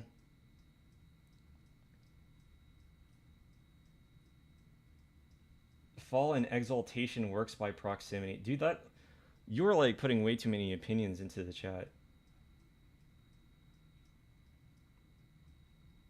Libras, there's still a lot of Libras fall in Scorpio. That is like, yeah, I would say that this is okay. So let me teach to you why I feel like this is wrong. This all of astrology is basically geometric, right? In my opinion, right? And we use this in this way, essentially. And this is why I was going to say that the sun does not do well. I was about to mention why the sun does not do well in Libra, right? So it doesn't do well in Libra, but it does all right. It does pretty good in it does pretty all right in Taurus, right? It doesn't do bad in Taurus. There might be some thematic similarities between Taurus and Libra, but it does pretty well in Taurus. And this is because they have something in common. They have like a, we can observe this and they have like an equal amount of light. They have similarities on that level. Essentially, Taurus acts more like the sun than, like Scorpio does. And that's why, Scorpio's like the shadow of the sun. But, okay, I'm getting all over the place. I'm getting all over the place a little bit. But basically, the sun does not it does not like being in Libra.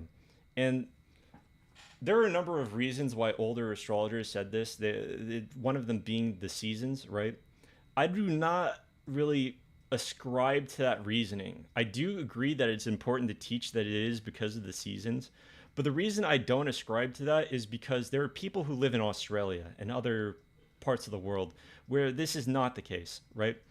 Like it is actually hotter in Libra season in those areas, right? It is essentially like their version of Aries, or well, not their version, or rather, it is similar to how the seasons would be during the time period where the sun is in Aries for them, right? So we can't really lay off of that. A lot of these are made with observations based off of how things do in certain places. But in general, generally speaking, a lot of this is still rooted in geometry, and I would like to keep it that way to an extent. So, the sun does not like giving out things, right? It could, hypothetically speaking, do well in Sagittarius, especially since they're of the same element. But even though they're of the same element, the sun prefers to be in Aries as opposed to Sagittarius, even though Aries is ruled by a malefic planet. So even though even though Jupiter is of sect and it is of the same element, it's basically not, it doesn't vibe with it as much. That doesn't mean that the sun does poorly here. It just means that, the sun performs much better in Aries. So, another thing that we can take note of, for instance, is the fact that it doesn't like being in Libra. The sun is basically invisible in Libra. And the reason why you might think is because of like, there are a variety of reasons to think about, right? Obviously, you know, you could think in regards to lore, you can think in regards to uh, the seasons, which again, I don't really agree with. And you can think about like other things as well. But the thing is that this section right here, I will say, it just doesn't vibe. Essentially, the sun is like giving so much here, and it doesn't get anything back in return. And you'll find this in relation to other stuff as well. Uh, the moon also squares Venus. So there's like nothing coming back. There's like, like you might feel good about what happens in Libra, but it isn't necessarily going to come back to you in any form, essentially. People who have their sun in Libra tend to be like walking doormats, essentially, right? There's also Mercury. Mercury is also an interesting one. Mercury forms aspects to both luminaries, right? It makes a sextile. Gemini makes a sextile to Leo. Virgo makes a sextile to the moon. Um, but they are also not direct. There is no like aspect between the sun and Virgo, and no aspect between Gemini and the moon. But one thing of note is that these two are also they are Anticia, and like we could go into like some of this stuff. But basically, like the moon or Mercury has like a pleasant sort of thing. It's kind of like trying to help uh, deal with some of these circumstances that are going on with the sun and moon. It wants to help, but it is very close by. It is always close by. And you'll also see that like some of the significations for Mercury and Venus come from the fact that they are so close to the sun. In a lot of other texts, for instance, I don't think I can pull him up on stream, but there is an astrologer. Is it? It's like it starts with A-N-T. Hold on. Antigonus, I think it is. Antigonus. Or Antiochus. I don't know. I might be wrong. But either way, I've read some of his stuff. And basically, he makes the point that these things are very close by. Never too far away from the sun. And you'll also note that, the moon prefers to be over the moon prefers to be over here in Taurus as well. So like there's other things to also consider. The fact that the moon does well here. You should always be like taking into account what does well where when thinking about how these planets like are, or rather how these signs are. Because those things do matter. They do matter quite a bit. Um, Not only in saying something about the sign itself, but also saying something about the planet. And so I will now get to Jupiter and why I think that people misunderstand Jupiter quite a bit, right? So Jupiter over here, Jupiter rules Pisces and it rules Sagittarius. And Jupiter forms, it receives a trine from the sun, and it also forms a trine. It has a superior trine to the moon, right? And it also has its exaltation over here in Cancer. So why is that? Well, the moon represents like the material things that you were born into, right? Like your mom, things like that. Things outside of your control, like your body, things like that. And as well as like comfort and some degree of finances. essentially. So you'll also notice that Venus does very well over here. Venus like loves it over here in this area, right? And we're going to switch this over again and come over here to make this 50, right? So Venus loves being over here in Pisces, right? Actually, did I just bean myself? Dude, I just beamed myself. What am I doing? I just had it on the proper thing. It prefers being over here.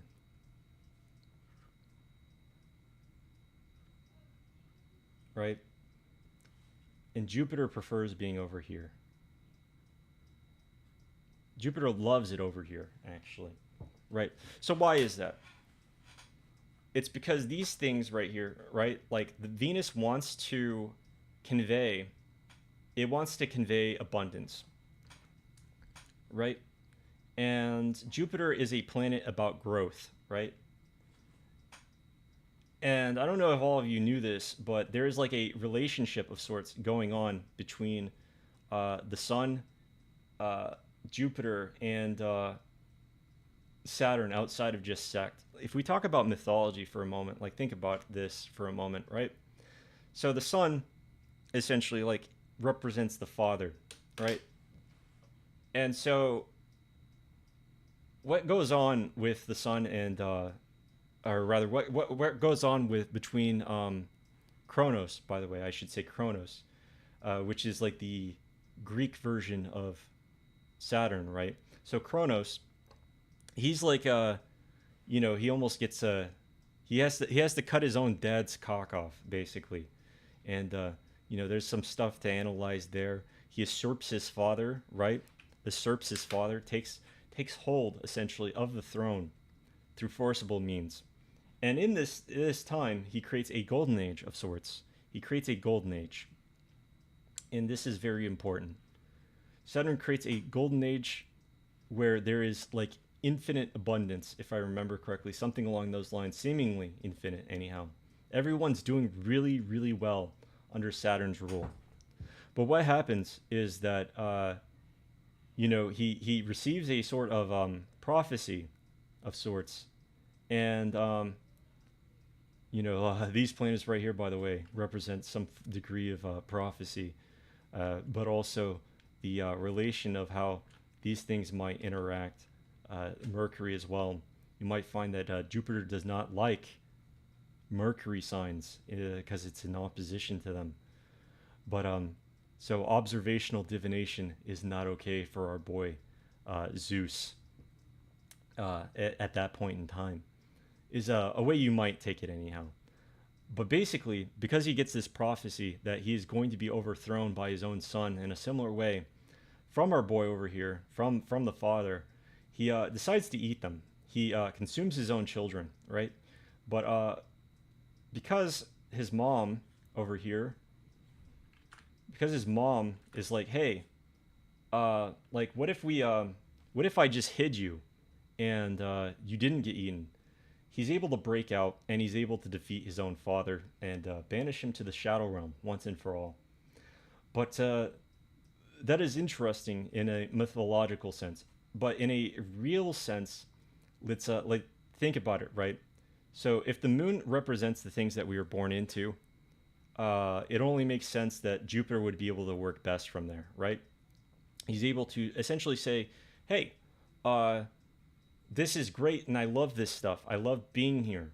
I love like just being born into wealth, into abundance, just naturally having those things, having the influx, the flow of fate itself bend to my will so that I can cause these things, right? And since the moon also waxes and wanes, that is another way to think about it. The moon waxes and wanes. It changes. It goes from a new moon to a full moon to back to a new moon again. And so the cycle, there's a cyclical nature to the moon, which is also another thing that Jupiter prefers. It prefers to be able to create new cycles. It prefers to be able to do those things, right? You know what Jupiter doesn't fucking like? Any form of work ever, right? It doesn't like Mercury and it doesn't like Saturn. It does not fuck with Capricorn. right? Because Capricorn essentially stands in the opposition of the luminaries, and it says, "Hey, what if you like had to like actually get a job, right?" Uh, Saturn basically says, "What if you had to get a job?" And Mercury says, "What if we had to like study in order to like get the things coming out of you?" Right? So in both cases, there is some form of work being exerted. In both cases, you need to like know what's going on. Like you have to like have some form of skill, right? Because Mercury represents skill. It represents knowledge, senses. So a lot of this like relies on Jupiter like having some like in order for Jupiter's significations to come about when it's in these signs, like you need to like go to school. You need to get educated. You need to like know what's going on. You need to work hard. So basically, its abilities are muted in these signs, and that's why I don't agree that like Jupiter is like a priestly thing. Because in order to be a priest, you have to like have still like understand things. You have to like know things. You have to like study things. And obviously, there's plenty of like ignorant priests out there. But I want to believe that they know what they're talking about, right? Like even if you're a priest, you've at least like read the Bible, or you studied like the sacred texts, right? So like yeah, sure, like maybe if like Mercury is in Sagittarius, you find people who are like, yeah, I'm spiritually devoted to this and stuff, and they're like researching abstract methods of things, but um Mercury is very observational and he's very critical of things in a similar way to like Saturn, right? He's like viewing quality. He's actually like making sure this stuff lines up with his own personal experiences because he is so like closely revolving around the sun, which represents knowledge and represents truth, right? Nature and reality do not bend around us in our understanding of them. They are just there. We can analyze these things and get like understanding of them. Jupiter's like off over here and he's doing fucking retarded hippie shit half the time. Maybe that's a little bit like rough, but like if you've ever like met somebody who has like a strong like Jupiter influence in their chart like a number of times, it like when it's acting up, it's always because they didn't like buckle down and do something. Like Jupiter just wants things handed to itself. And that's not necessarily a bad thing because abundance, like objectively a good thing, right? But like it does not make like priests, I'm sorry, like unless it's in a house associated with it. Like on its own, no, not necessarily. Like obviously that's true of all planets, but I don't really think that like Jupiter really stops to think about things a lot of the time. Like there's always like the wisdom things and like the things that you believe in too. People associate it with that, but like what if the things you believe in are fucked up? Like I don't know. Like Jupiter's kind of like a fuck it we ball kind of deal. Like a lot of the time when they're talking about like Jupiter making people kings, like you're born into being a king. You don't like work for it half the time. I mean like or there's just the circumstances aligned for it. Like think about it. Like when you're in a position of power, how often is it that you work for it? Not very often. Like like obviously work does like play into things to some extent when you're like a CEO or something and it requires effort. Um, the thing it's just like I don't know. It's how many people are like thriving off of like nepotism? How many people are thriving off of like just being born into the right circumstances or just having the opportunity come to them? There's like never been a point in time I can think of where it's like, oh yeah, I just perfectly worked for this and got it. You still like even after you put in the work, those things have to come back to you in some way. It's like I'll put it this way. I'll put it this way actually. I've worked very hard on things and there's never been a point in my life where that's come back to me. Never. Not once.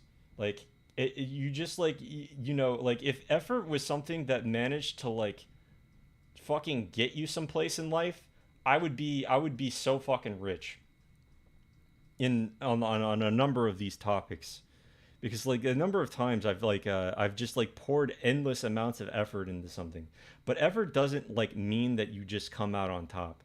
Effort means that like you put in effort, you put in quality.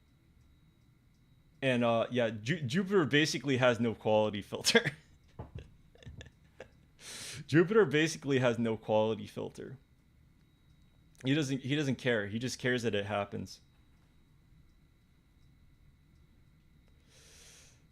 Maybe that's a little bit much, you know, but yeah. Also, another thing we can discern from this is that, you know, like Jupiter, you know, like in some like some regards, since like Jupiter, you know, it does receive like a trine from the sun. You know, our spirit and our desire to think, do things, does in fact get those things like to come back, or rather, it does like result in like the opportunities, but like again, like since it's like it's a trine that it's giving, that's not like guaranteed to come back, is how I interpret that. And also like again, these like Saturn being in opposition to the sun basically means it's similar to what I was saying. These things are not necessarily like like they don't necessarily benefit. And like oppositions are essentially defined by Saturn. They get in the way of one thing or another, right? They get in the way of like quality. They get in the way of like things like actually coming about, or something along those lines, right? So like if something is in opposition like a planet, it means that those two things are like they are kind of like they're almost mutually exclusive. You can't have both in a way. Like you can sort of like finagle your way about, and you can sort of like get things out of them, but there's always going to be a balancing act, because the very like I want you to think about a circle, right? A circle a circle is complete. A circle is a perfect form. It is something that is perfect, right? And another way that they would call the opposition is they would call it diameter, right? So it splits this circle in half. It is no longer perfect. You have two halves now, and you can pick between them. The circle is the most raw form of energy to ever exist. And there's actually like this thing, right? Like geometry. You can understand that some of these things are inherent on their own and don't necessarily have to come back to astrology for us to make sense to them, right? So there is the circle, the triangle, and the square. These are like the most like primal forms of energy out there. So the trine is in and of itself, it is like the perfect form of energy, right? And there's a reason why the elements are like represented by triangles, and that's why. And there's also a reason why they built the pyramids into like 3D triangles, and that's why. But like they represent like, you know, essentially like the divine pure energy coming into our reality in a sense, right? So it's like the full power of the circle taking form in a sense, right? But then we have the square. And the square is like where potential has been essentially it has reached its peak, right? It has reached its peak, because we can no longer go any further from this. Stability has been created. And obviously, you know, you can say, oh, well, you know, this is the aspect of Mars, right? Mars is not a very uh, it's not a very nice planet, suffice to say. But there is like something to this, right? The square is considered the most powerful aspect in all of astrology, essentially, because it's just like, you know, it's quote unquote happening from the it's like happening from the 10th. They always say like a square is happening from the 10th, right? So there's a superior and inferior position, right? And it is always better to have like something happening from a superior position, right? You would wonder, like, Mars is squaring the moon here. Why is it not like why does it not do poorly in Aries? And it technically does. I would say that because it's a fire sign, it technically does. There is like a number of reasons for the moon to not do well in Aries right over there. But instead of like it having its fall in Aries, it has its fall in fucking Scorpio. Like obviously we can say, oh, well, like this is like partially because, it's like the fall is defined by its relation to the exaltation and whatnot, and that's true. But like you can still like relate. You can still understand these things. Like these things are like essentially defined by the fact that like a planet doesn't do well there. Like look at like Saturn over here, right? Saturn does not like the sun. It does not do well. The sun does not do well here, and the moon doesn't do well here. And like these are similar reasons essentially, but like think about these signs for a moment, and like I think you'll understand why they are fucking depressed, right? These planets do not do well in these signs essentially because Saturn demands perfectionism. He essentially says things need to be a certain way. And the sun doesn't like that. The sun likes it when it can just do whatever it wants. It wants to be free. It understands that like accomplishments in life they're of value in and of themselves. They don't need like a material sort of thing. They don't need to be anything other than what they are. The sun realizes this. Saturn does not. Saturn says, "You better get your ass back to the fucking fields, bitch boy. You're going to work, and you're going to work hard." And so I would like to. One second. Do I want to look at my messages? I don't think I do. Maybe. Let me look at my messages off stream on my phone. But we're going to look real quick at a video. And we're going to see... We're actually going to look at this guy, Dantes, right? We're going to look at Dantes. This guy right here has his sun and Venus in Aquarius, and Venus is like combust or like hidden. I don't know if it's combust. I don't remember. Maybe it's not, but it is basically blighted out by the sun, right? And so there's this hard style mix here, but we're actually going to look at this. I like to bring this up. Korea trip. We're gonna look at this Korea trip. Fuck. Where is it?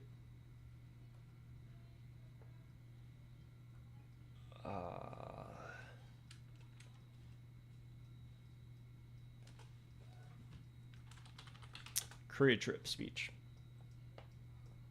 From a boy who is never enough. We're gonna skip ahead. Because he winds up winning this game. And he makes this speech.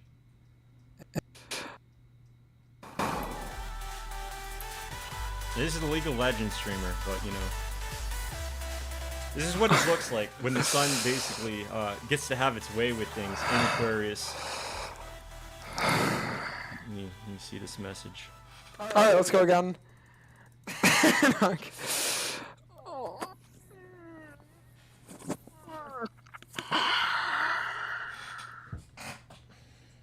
291 games in 10 days. 20 hours of streaming a day, 4 hours of sleep a night, eating like shit, microwave burgers that I ate cold, dog shit snacks here and there for that. For Challenger. Challenger Korea. Everyone's sitting there laughing at me, making fun of me, calling me a B-tier jungler, saying that I'm not that great. Master's one trick at best. Maybe he might peak GM. We'll see. Probably gonna get hard sucks though. I don't think they expected me to be able to sit here and out jungle pros every game. I don't think they sat there and they expected me to 1v5 fights with a lethality Hecarim build. Go to Divine Sunderer. Go fuck yourself. People doubting my expertise on my champion. People doubting my expertise at the game. People doubting my expertise on the role.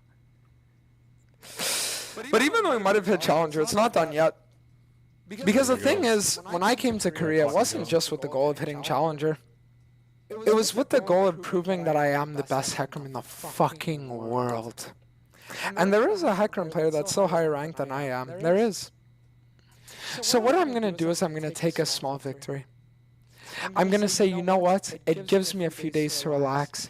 It gives me a few days to go outside, to talk with my friends, to actually live a tiny bit. But in the interim, I'm not going to take a break. Oh, no. Because now we have another challenge, chat. Because sure, we might have hit Challenger.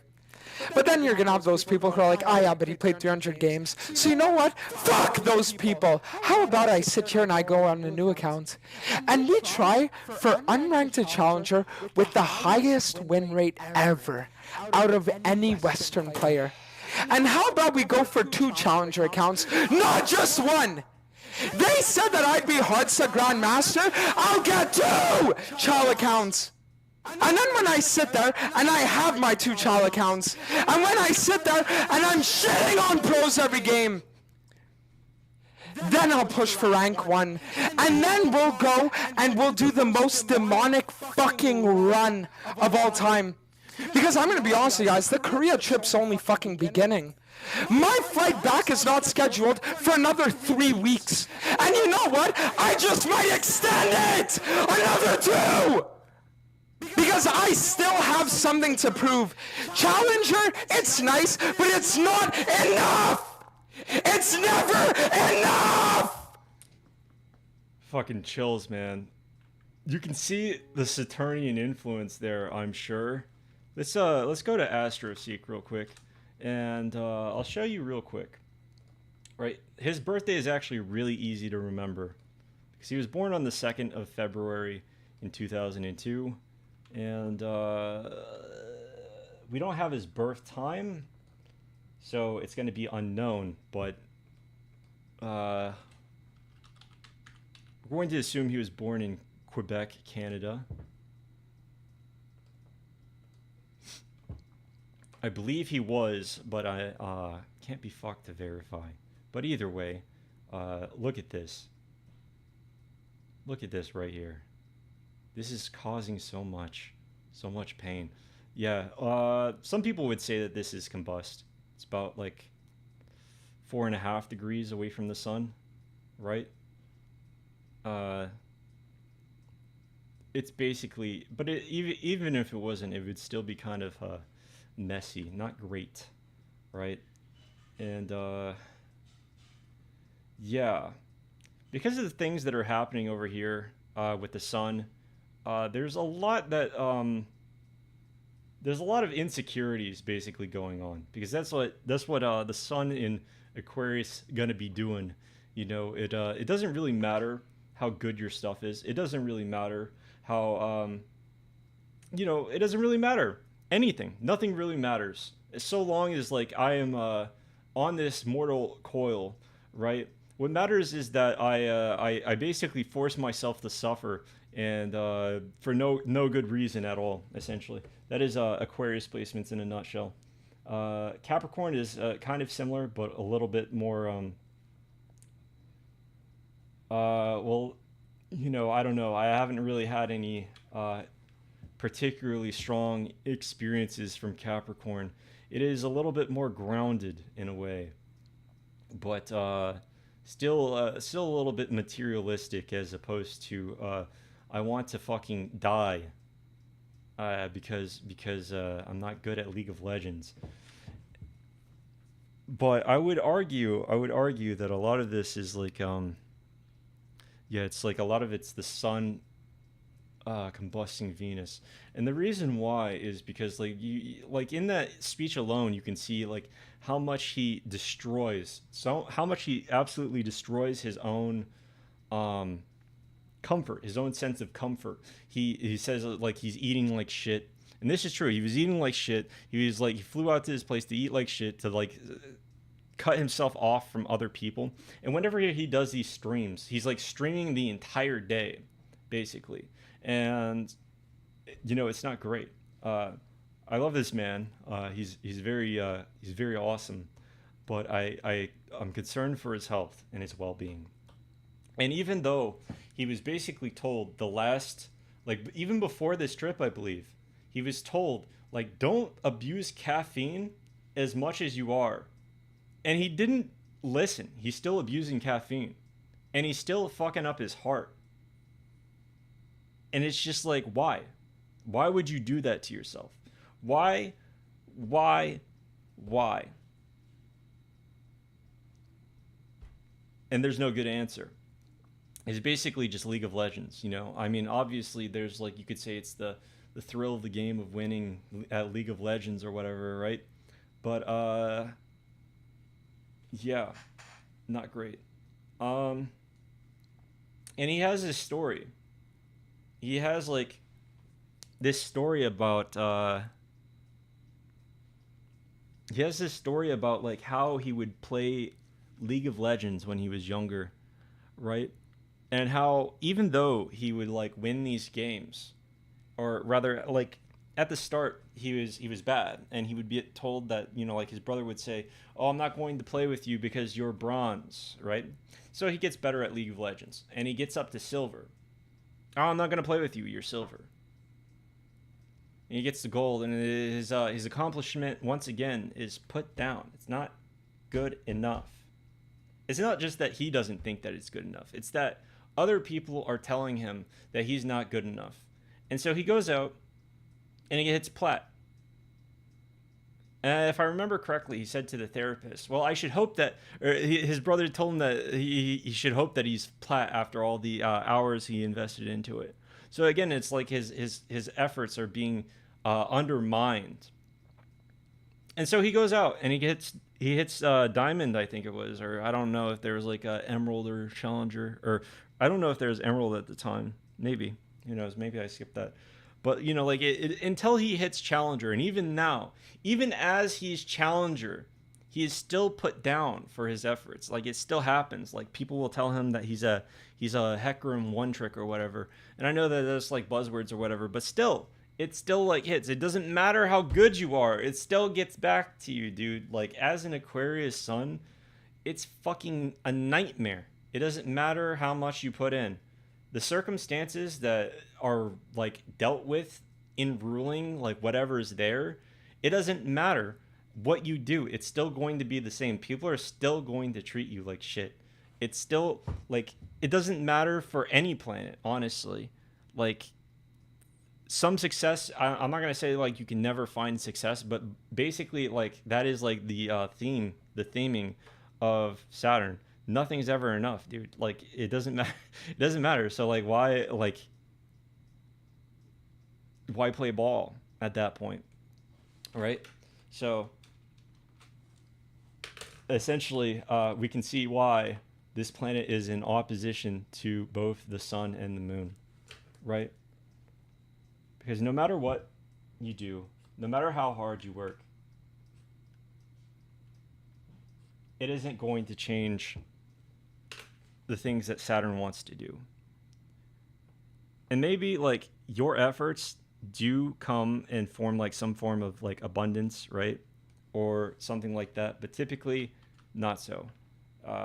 Like basically it's like it's kind of like it's kind of rough, or at the very least when he wants to like have his way, when Saturn gets to have his way is what I should say, right? When Saturn gets to have his way, nothing ever matters. Nothing you do matters. Nothing that you achieve matters. And it's still like, you know, like Saturn is basically the guy sitting there, like when you have your finest moment, when you have written the greatest novel of all time. Saturn is the guy there sitting there saying, nothing, there's nothing new under the sun. There's nothing new under the sun. And he hands you like the most vague fucking esoteric book of all time. And he's like, you see how the plot structure is like vaguely similar to this? That means that your story isn't unique and you didn't achieve anything. You didn't write anything new.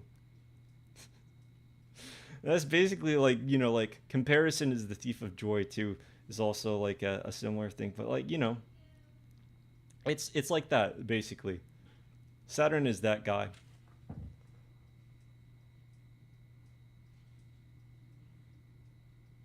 And yeah. I think that you can analyze similar things from the fact that these aspects are going on. I kind of like made a similar sort of thing. I mentioned this, but like basically like Venus, like the way that Venus is, you can observe like truths about the planets based off of where they are situated. So like, like abundance can in fact sort of like bring joy, like love and joy, beauty. These can like benefit the sun in a way, but they're also like you have to make sure that you're not giving too much. And I think that this speaks like volumes about the nature of give and take, basically. You know what I mean? Like you have to like value yourself at some point and not like allow yourself to be diminished and essentially die as a result. So then there's also like the nature of Jupiter. I believe I mentioned this. Jupiter loves to give, very giving person, but he prefers circumstances. He doesn't like to work for it. Circumstances need to align for Jupiter to be able to do his job. Um, Saturn, very antagonistic.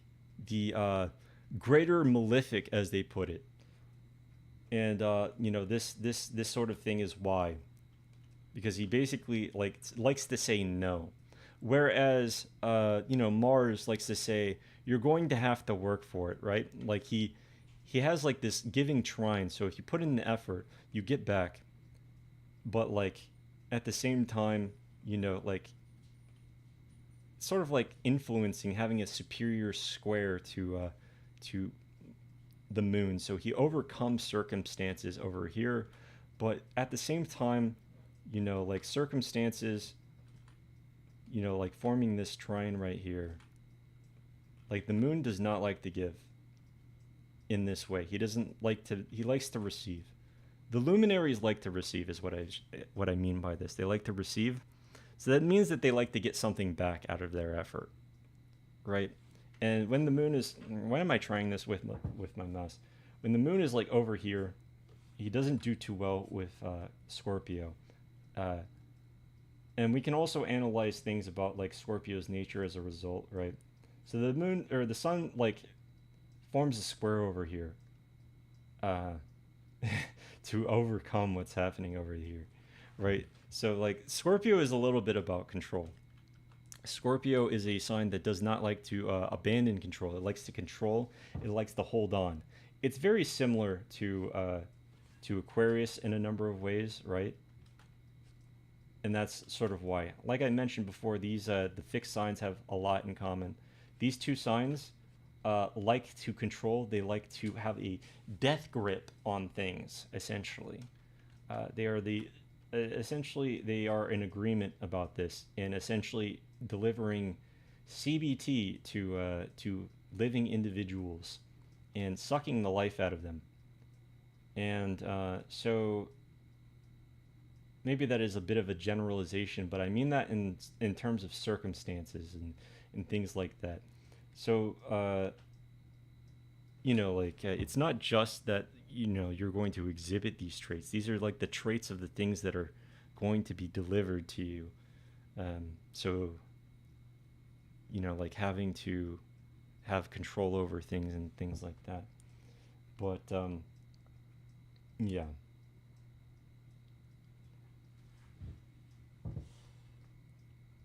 So yeah, basically the sun is in a more favorable position than the moon is for this, but he still doesn't quite like it as much as he likes Aries.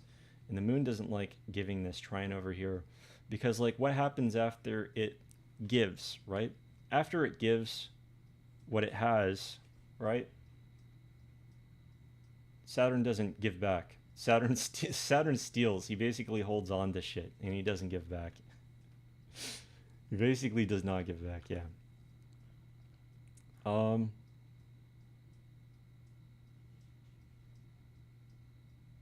You can also find like similar logic, I suppose, to like uh, Gemini over here. Gemini is more romantic, I suppose. He's not like the best place to have a Merc or a Venus sign in, right? But he does give. He does give over here to this, right? Whereas Venus is the one giving over here, and she don't like it, so she has her fall over here.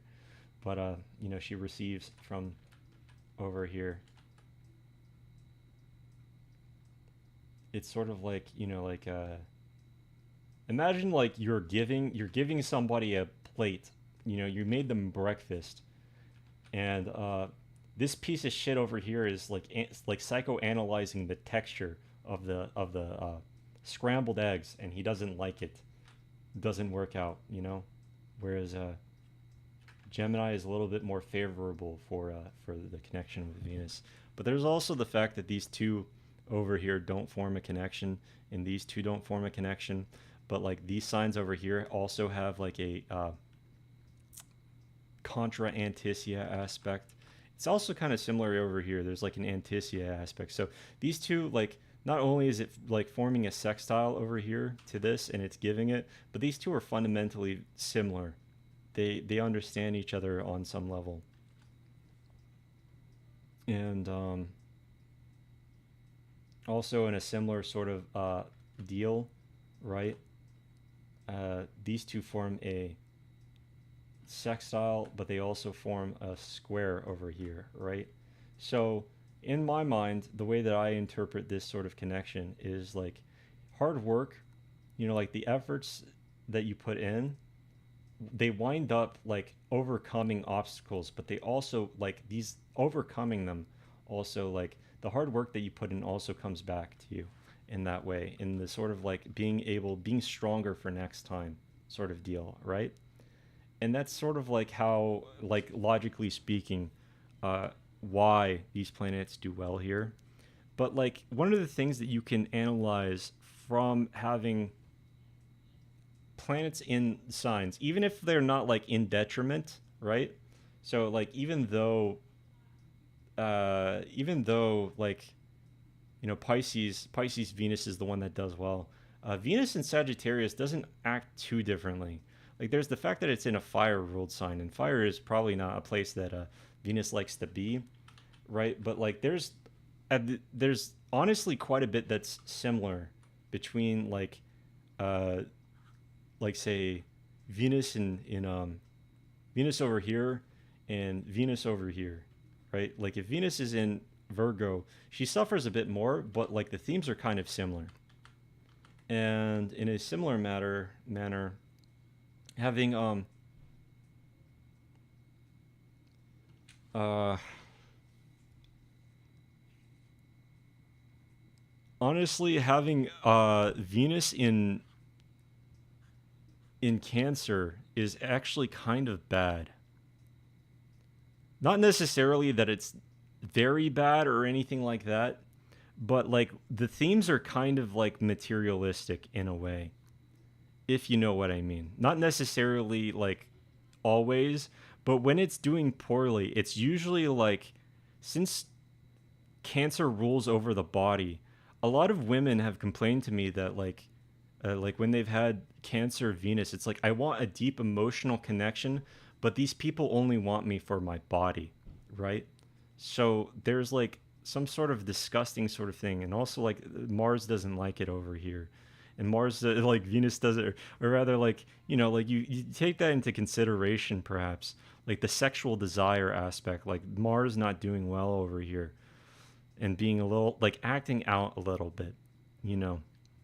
Another thing that's interesting about like Mars being over here in Cancer is that oftentimes, well, some of the things that people have reported back, it's like, oh, like imagine like your body coming into play, and it's like you can't really control the circumstances that you were born into. And those like do play like a role in whether or not these things can sort of do well. And sometimes it's like, it's not necessarily your body, but the things that happen to you as a result. And this sort of like also like imagine like having like at the same time we have the moon in Scorpio, right? So the moon like controls these things. It's in control, but at the same time Mars is operating under this stuff, right? So another thing that you need to consider about like the signs and things like that is that modality also plays a role. And those are things I'll probably get to. But like the nature of the planets is kind of like they're all sort of like interlocked in this way. They all have like a connection in some regard. And you can also make these observations based off of how things look too, right? So Saturn is like the most dull of the planets.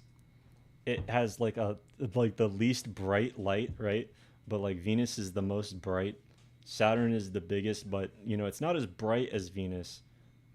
It's not as bright, but it is the biggest. It's the biggest planet out of like between the two, right? And in a similar way, like Mars is a little bit spooky. It's red, you know, it sticks out.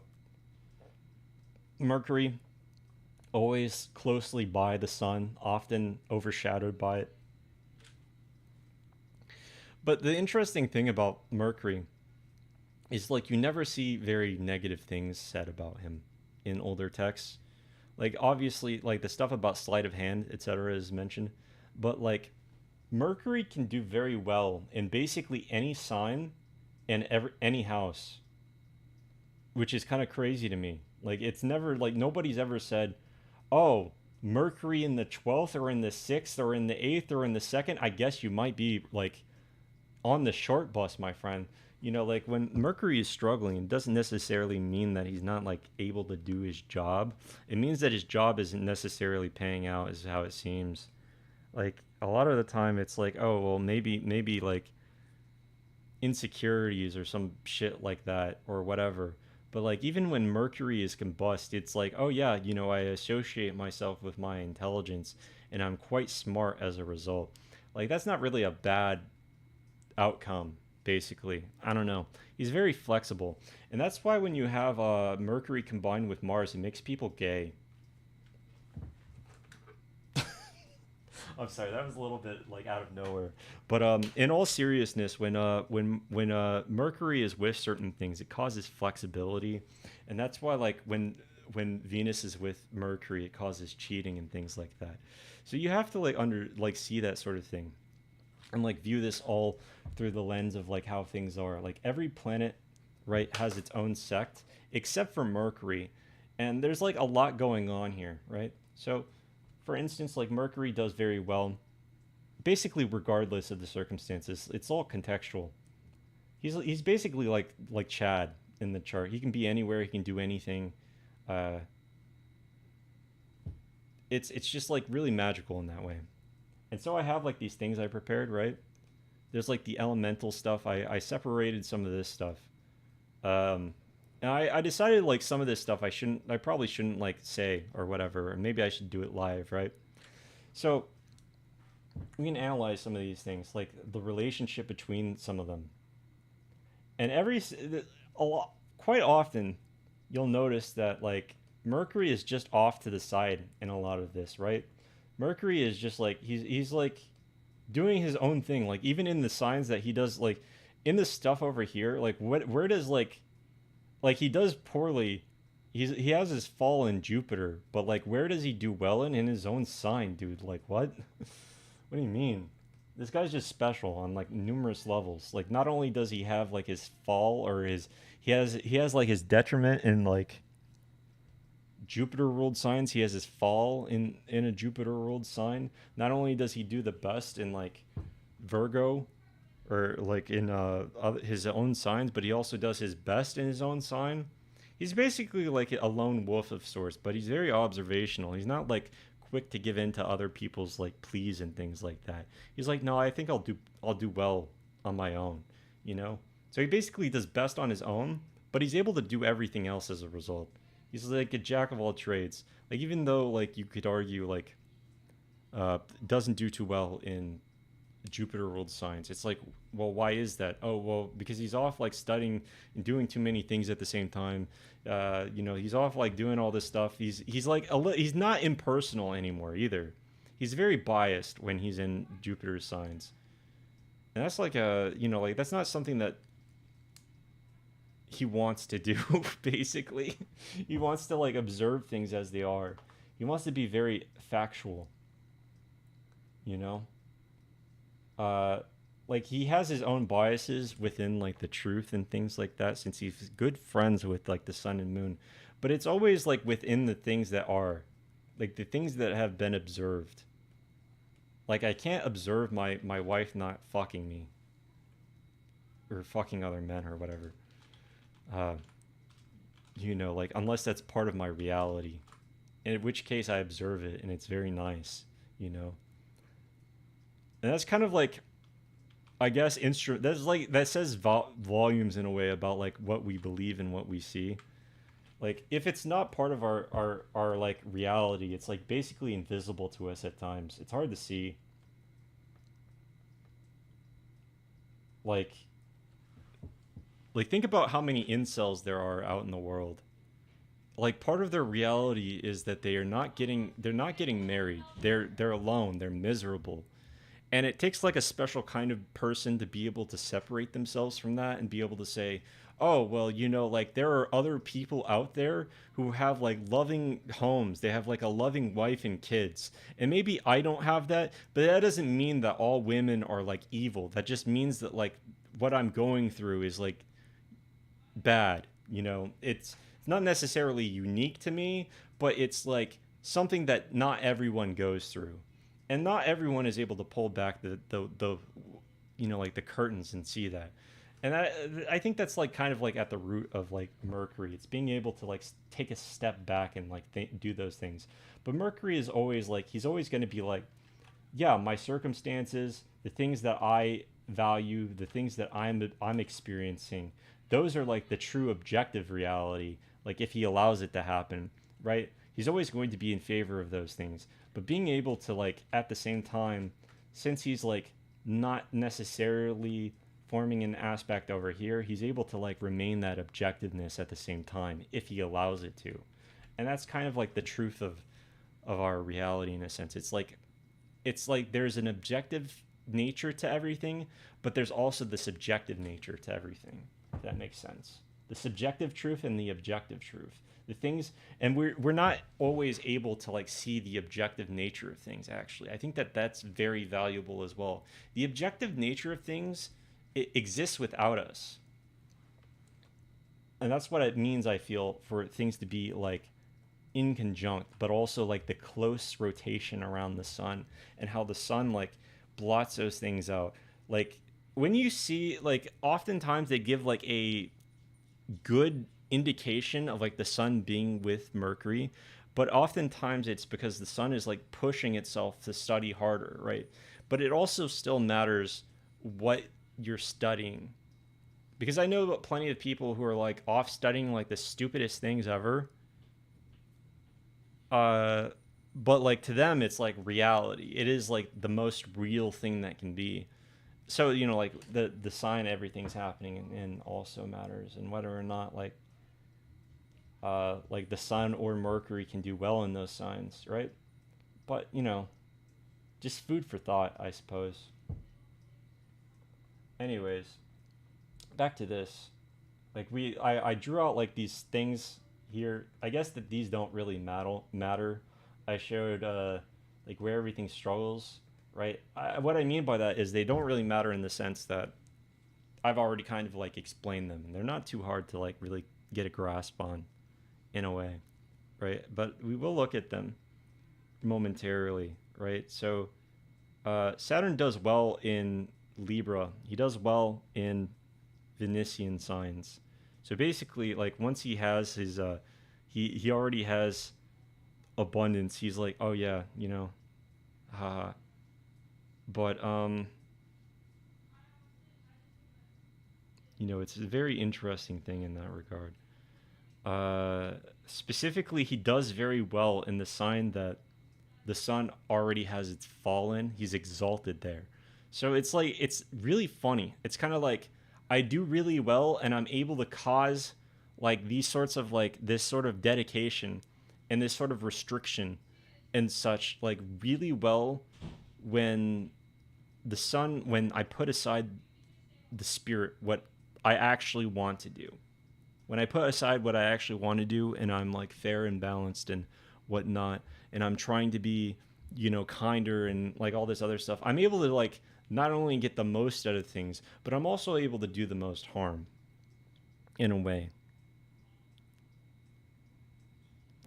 Okay, so like one thing I need to make clear is that like sometimes like they'll say like even when the Saturn is doing really well, he does it at the expense of others.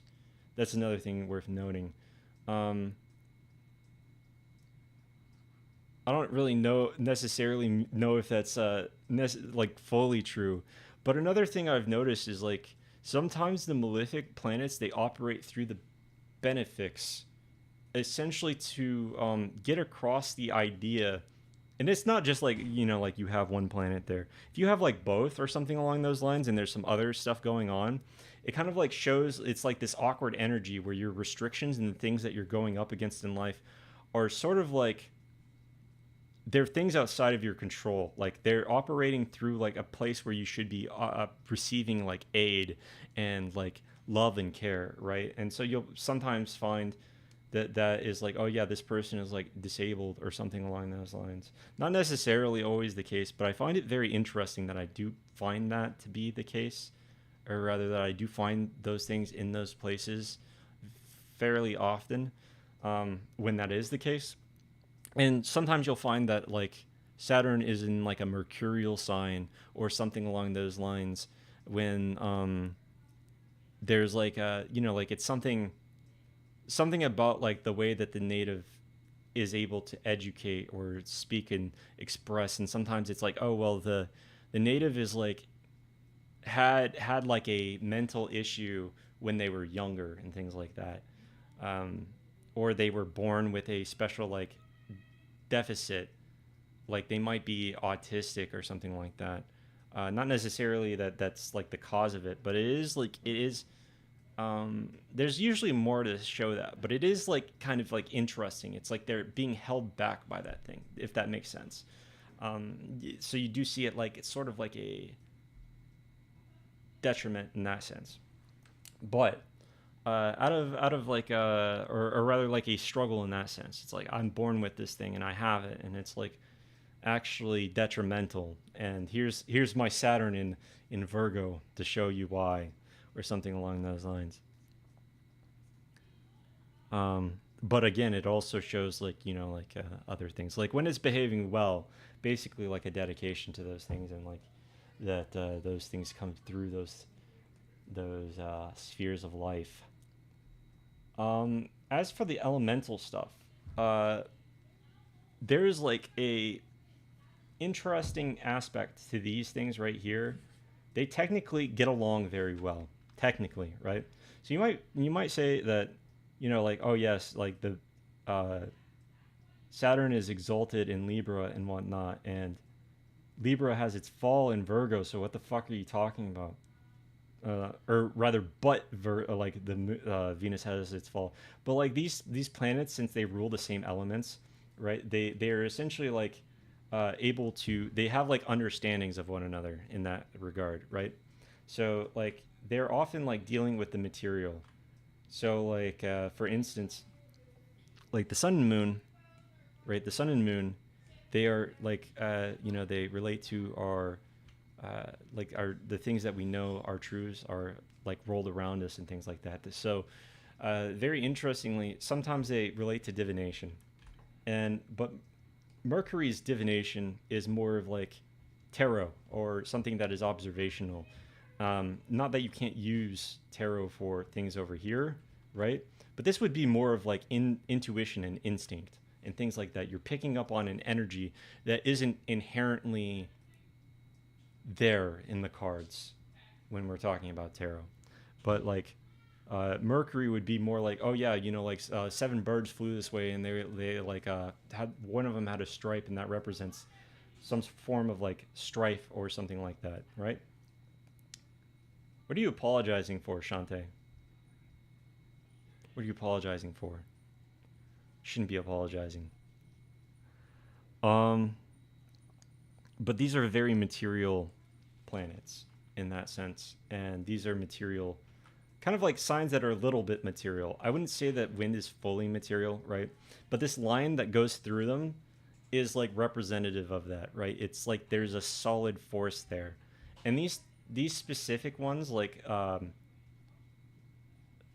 wind follows after fire. If we're talking about like the Hermetic tradition, right? Like in the story where he's talking about Hermes is relaying the story of like how the world was formed.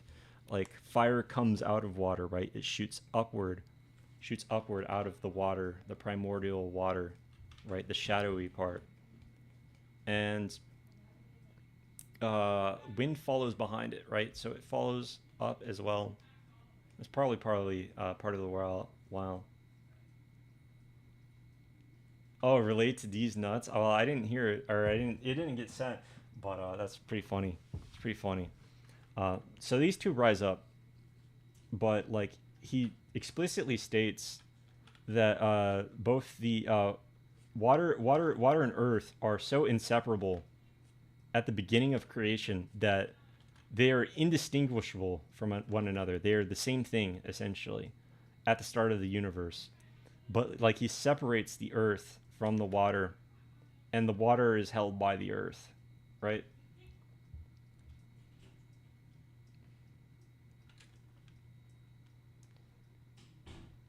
Well, I can hit you with one of those. I can hit you with one of those. You're gonna have to derail your boyfriend after I get a hold of him because he's taking these nuts in his mouth. How you like that one? How do you like that one, huh? Uh, so yeah, like these are like sort of like complementary. Like obviously there's the masculine and feminine, right? So fire is masculine and water is feminine, and like the masculine uh, is acted upon, right? It does, whereas the feminine receives. It is receptive, right? Uh, Simple matter of being, right? I don't know why I did that, but like if you think about this, these two are like they're very similar. They're essentially the masculine and feminine principles of one another, right? Whereas these are the complementary ones, right? Freak. So there's like a lot of similarities going on here. Not only because like uh, the like just because like they're in opposition on like the fuck. Okay, so there's like a little grid that looks like something like this, and it's a little square, and it's got like fire. So it's got like fire and wind, and then it's got like water and earth, right? And like wind and earth, or rather, wait, no, it's fire over here, earth over here, wind is over here, and water is over here, right? So these two elements, they're the mass. They're like they complement one another in that way. But then there's like fire and earth, which have similarities too. But like when you look at these two are like opposing. They have nothing in common, in theory, but they're actually like they're the opposites of each other in different ways, right? So like they're the different like levels, the different extremes of one another, since they're ruled by the same like planets and elements and whatnot. And so they're like the other side in a different way. It's a little bit complicated to really like wrap your head around. So I don't like, but it is like like wind and earth are very similar, or rather they're not similar is what I mean to say. But they're like the different polarities. They're the polarities of similarity, right? So like Jupiter operates through two different like areas. It operates through fire, and it operates through Sagittarius, right? It operates through Sagittarius, and it operates through Pisces. Um, maybe I should do it like this, right? Oh wait, no, it's just one line. Sagittarius and fuck, I forget what Pisces looks like, dude. Pisces just look like it looks like something with two lines through it or something like that. Okay, or yeah, well, okay. Yeah, it looks like this, right? And it operates through these two. And we can understand how these are based off of this, right? So, Sagittarius over here operates through fire. It's more of like more extroverted energy, whereas like Pisces is just like receiving. It receives the things that are over here, and like fire is like defined by like the sun, right? It is basically defined by the sun in a lot of texts. And I don't care to back my sources up. The sources trust me, right? But it's often like it's described as like the triplicity of the sun or moon, uh, depending on which one these are, right? So like they're already like defined by the sun and moon, essentially. You know what I mean? Maybe I shouldn't have colored that in. But they're essentially like defined by these. So there's like the fiery element, which is more like it's more like energy. It's more spirit oriented. It's more powerful in that way. It's like bursts of energy, things happening, things being put into motion, right? Whereas like the moon is more about like uh, things that change and things like this, things that like things that are prone to change and due to circumstances and things along those lines. Sort of like the receptive nature, right? Because the water only contains the light. It doesn't necessarily. It is not like the origin of them, right? And I think that's important. Um, Also, another thing I would like to mention very briefly while we're here. Everyone says that Scorpio is like a planet that fucking changes, or it's a sign that changes, but like that is the most bullshit fucking thing ever. Scorpio is like probably the planet, or the sign that changes like some of the least in all of like astrology. It's like they talk about like death and transformation, but the only thing that like Scorpio is going to be transforming is your head into the fucking pavement, okay? Like it's going to be indistinguishable by the time Scorpio gets its hands on you. Like it's in a fixed sign. This always bothers me. This always bothers me a lot. Like fucking Scorpio and Aquarius are like said to be innovators, but they're not, dude. Like they're fixed signs. What the fuck are you talking about? I don't know. Maybe that's me being opinionated, right? I'm a little bit opinionated. Maybe I should be less judgmental. But these planets right here are very stagnant, or rather, these signs are very stagnant. I want to say that like water is something that is very fluid and it's changing, right? So when it's cardinal, a cardinal sign is something that actually does change. It is initiating, and it is making things happen, much like the moon, right? Whereas like mutable signs are the things that are changing and moving away from an initial point. Think about like the seasons, right? So when you get into Pisces season, it's moving away from winter, right? It's still a little bit cold, but by like the middle point or like beginning middle point of Pisces, you start to feel that it's actually getting warmer. If you live in the northern hemisphere, if you're in the southern hemisphere, it's actually getting colder, I believe. But like it's starting to get warm, right? So like these things are like always in at the end of like a season, and that like plays into how it's interpreted. So like cardinal signs are initiating, they're making the season be fully known, right? But like mutable signs are like falling away from the season, they're ending the season, they're beginning their transition into a new season. These are the things that actually innovate and change. Nobody ever innovated by being the fucking same. Like fixed signs are known for their consistency. And I hate to be a little bit too biased about this, but like this applies to like more than just natal astrology.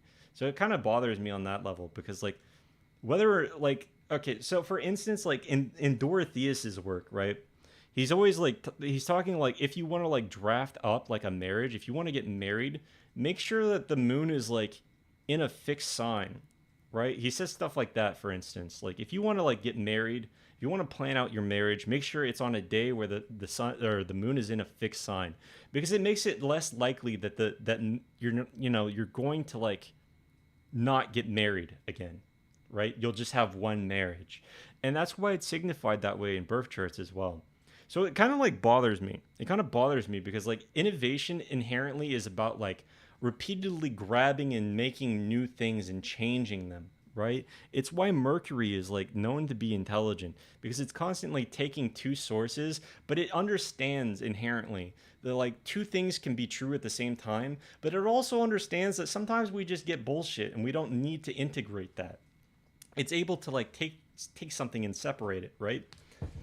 It's like bro, like what do you mean? What do you mean Aquarius is an innovator? How about you? How about you? Look, okay, maybe I shouldn't say that. Maybe I shouldn't. Actually, maybe I should. I'm basically saying that the only thing that Aquarius is innovating on is how to be more depressed and self-loathing. That's the only thing they're innovating. No, I'm playing though, but like actually, genuinely, Aquarius is like the traditional planet or the very traditional sign. Like maybe if you have like a damaged Saturn, it's not going to be that way. But like if you look at like politics, if I remember correctly, and this might resonate with you, Burn, but there is a I looked into this. There was this politician who had a fairly similar chart to mine, right? But the difference between me and him, or rather, I was looking into his chart because of where his lot of fortune and spirit were, and that was why. And so his lot of spirit is ruled by Venus in his chart, right? And lot of spirit is, or his Venus is in Aquarius, but the lot of spirit has like an opposition going on or something like that.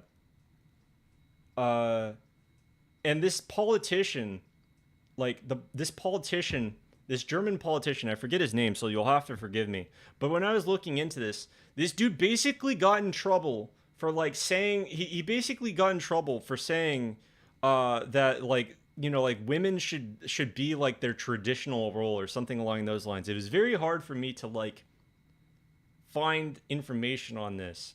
But basically like the every like article I found, it was like, yeah, he basically said that women should be like doing this or that, right? So he got in trouble for his opinions on women. And it was a very traditional like take to have. And I'm not saying that his take was the correct one, but I am saying that like Saturn's whole deal is like basically traditionalism. Like it's like if you want like a trad sort of wife, you find like unironically you find like somebody who has their Venus in like a fixed sign or something like that. Like some to some extent, I think like I don't know if like I don't think I would say Capricorn is like this, because even though it's like in a Earth sign, right? But Earth signs are like they're very about like the actual nature of things. They're very about like physical things and how things actually are, right? They're observing like the reality of things. And it's not just because like they've got like like Mercury over there, right? Like Mercury is like realizing like doing all this stuff or whatever, but it's also because like just the nature of something being static and like not moving as much, right? So it's always very about like even Taurus, you'll like talk to people who have Taurus Venus and they'll be like, oh yeah, well, nature, like my I want my wife to work with me. I want us both to be breadwinners. you know it's it's not very romantic, but it does function. I don't know if that makes sense, but Aquarius is like very similar. And it's like, yeah, women should be in the kitchen. That's probably what like that's what I imagine this dude to have said. But also he was saying that he was basically saying a lot of how do I put this? How do I put this without sounding like a Nazi? He was basically saying like all hail Israel basically. So maybe not always in that regard, but like he was basically like trying to make amends for what happened in Nazi Germany, I think. A little bit too much, perhaps. Uh, I don't necessarily think that was because of his Venus, though. I think he got in trouble. He got in trouble for like takes involving stuff like this. It was like controversial things. If I remember correctly, Vanelands has like this thing. Is like, oh yeah, you know, if the lot of spirit or its ruler has like some sort of thing going on, uh, like, and then there's going to be controversies involving the natives' essence or something like that. I forget exactly what it was, but like, you know, I just think about that. I think about how Aquarius is, and I often think about like how when like a Venus is here, I've noticed like oftentimes they're like, "Oh yeah, well, you know, I feel like there's a specific way that love ought to be, and this ain't it." You know, they're like basically saying, "Oh yeah, romance kind of sucks right now." You know, because I'm meeting people and they just like they want me for this and why, this and that, and they don't actually like care about the things that I offer them. They don't actually care about like who I am as an individual or something like that, which is really interesting in a way because you would think that that would be like Leo Venus or something like that. But no, it's like, you know, I give and I give and I give and I get nothing out of it.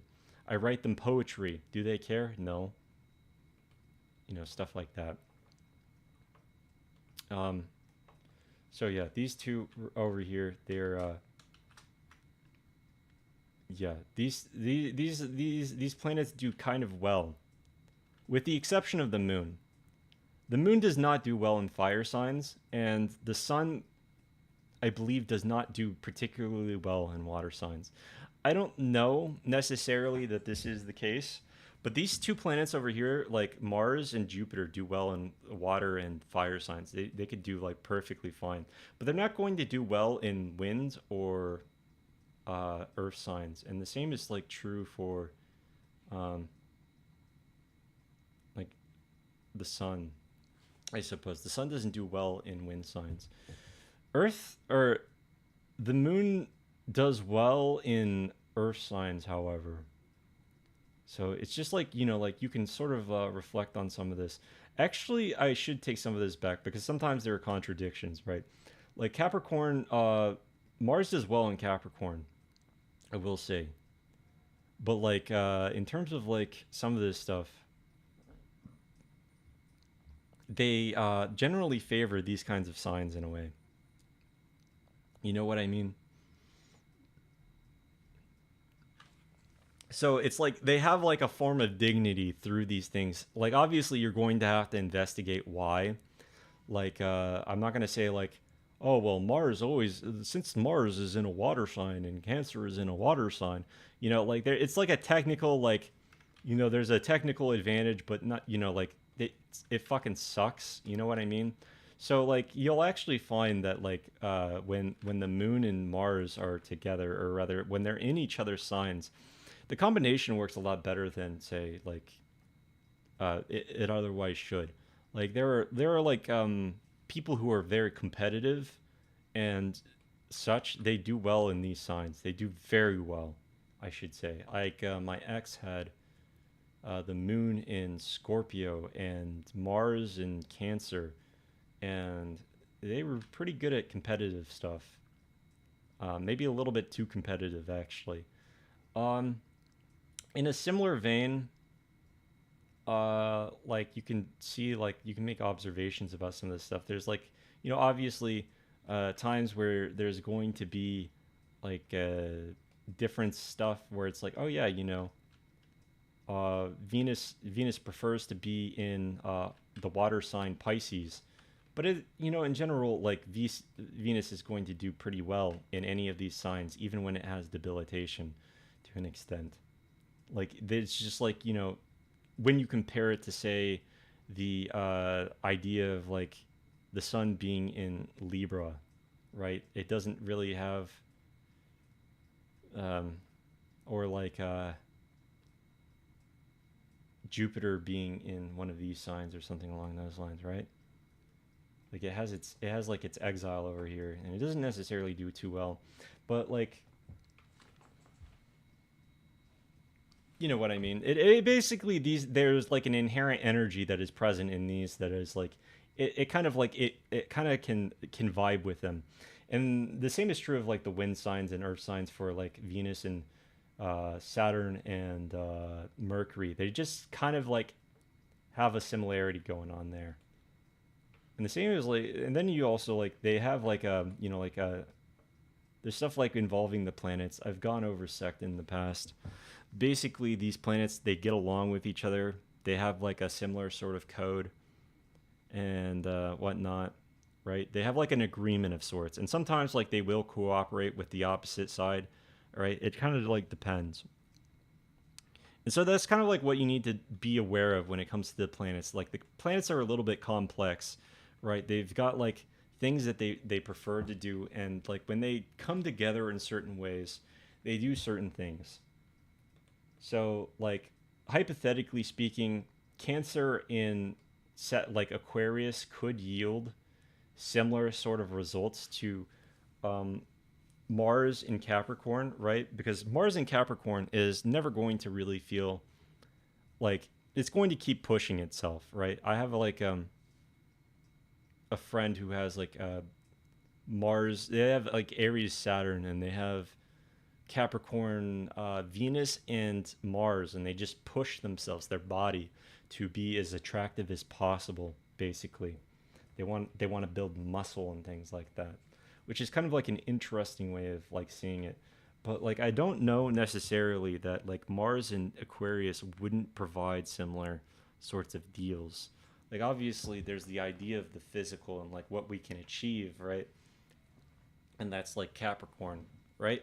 But uh like the moon, or rather Mars being in Aquarius seems like it would push you quite a bit. So I'm kind of like curious as to how that turns out. Similar things also happen. Basically, wait, hold on. Actually, I should probably explain this, right? So, functional opposites. This is also a thing I have here, right? So, Jupiter and Saturn are functional opposites, is what I would say, right? So, Jupiter wants to convey growth, but Saturn wants to convey restriction, right? Saturn wants to make kings, right? It wants to like make you be good, like fucking legendary in a way. But Saturn wants to make you into a fucking serf farmer who, is okay with the conditions that they're in.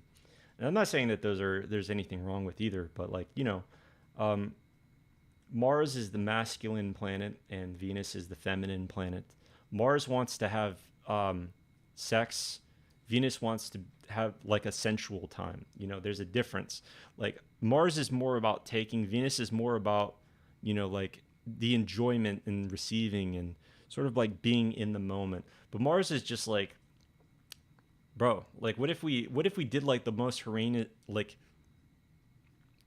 uh the worst possible thing we could in order to get our goals or whatever, or to be, let's be violent, let's like be confrontational or confrontational and argumentative, and Venus is like, let's be pleasant, let's be in the moment, etc. But they also have like similarities, because like you'll find that like Mars and Mercury, well, it can cause like sexual cheating, whereas like Mars and Mercury just cause straight up cheating. Like you're like, because romance is flexible, and this makes you into a bisexual, stuff like this. Like your Mars is in a flexible sign, or something along the lines, or it's in a sign where it struggles to exert itself, like over here. And Venus in a Mars ruled sign does similar things, but like not always. But you'll see it often in older texts. It's like, oh yeah, this causes this. But also, you can see similar things with Saturn. Actually, I should bring that up. Saturn does similar things where it makes people like, essentially, it makes them. how do I say this, right? They achieve these things through the wrong means, through the wrong ways. And maybe I ought to leave it at that, because sometimes, like, it might be seen the wrong way if I explain what these things cause. Those who know, but like I don't want people to like think that I'm being malicious or whatever, something along those lines. But they do, like, Saturn basically says like, hey, you will, like, you're not able to achieve what's happening over here. Maybe work harder at it. Maybe okay, maybe I need to chill. I was about to say something I might regret, but it does the same with like Mars, right? And sometimes it's like it yields certain effects, but other times it yields others, right? So like, for instance, like Saturn opposing uh Venus would cause like casual racism towards Venus, right? Towards women. Casual racism, right? Whereas like Mars being in opposition to Venus is more like like aggressive sexism. Does that make sense?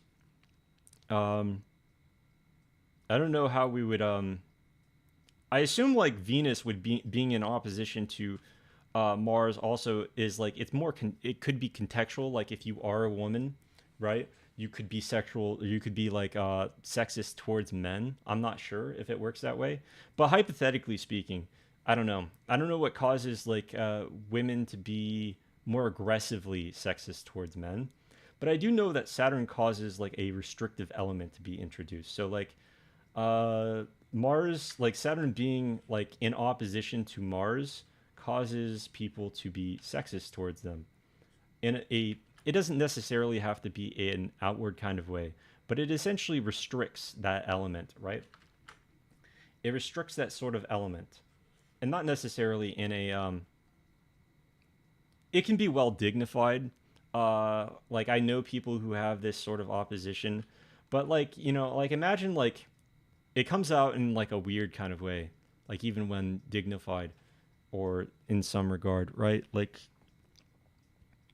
there's an idea and a standard, right, that Saturn wants to convey. If Saturn is in its own sign, it might be like, oh well, men ought to be this way, but they aren't, or something like that.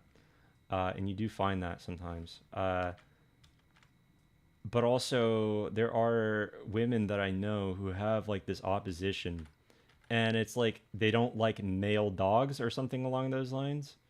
It like surfaces in weird kind of ways like that. It's like, oh well, the dog is going to pee on things, and it's like, a dog is a dog, dude. Like, if I sat here complaining about like all the things that like the female dogs do, like what kind of man would I be? It's like weird. It's a weird thing, and maybe it's true, but I have seen it, and also like it's like, like sort of like, oh well, you ought to not like do stuff. You ought to not fight back. You ought to not exert like Mars influence in any way, shape, or form. So it's not just that it's sexism; it's that they're opposed to the energy that is like exhibited here in some way. They're opposed to it. They're opposed to like the aggression and things of that nature.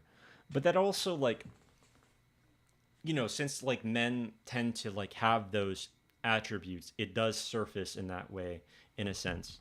Like it's not necessarily in that way, but it often is.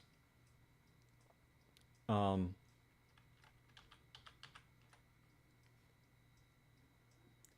but also, I want to make it clear that these things can happen for good reasons. Like imagine like if you were say if you had a bad experience with like a man or a woman or whatever that causes those sorts of beliefs or something along those lines, but like you've had experiences that have caused you to feel that way, right? It's more of like the experiences lead to these things in a sense.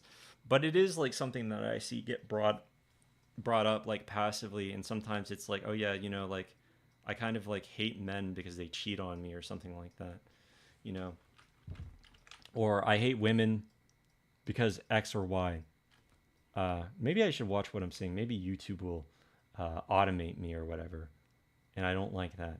But like, yeah, basically, Incels, you'll find like incels have like Mars in opposition to Venus and things like that.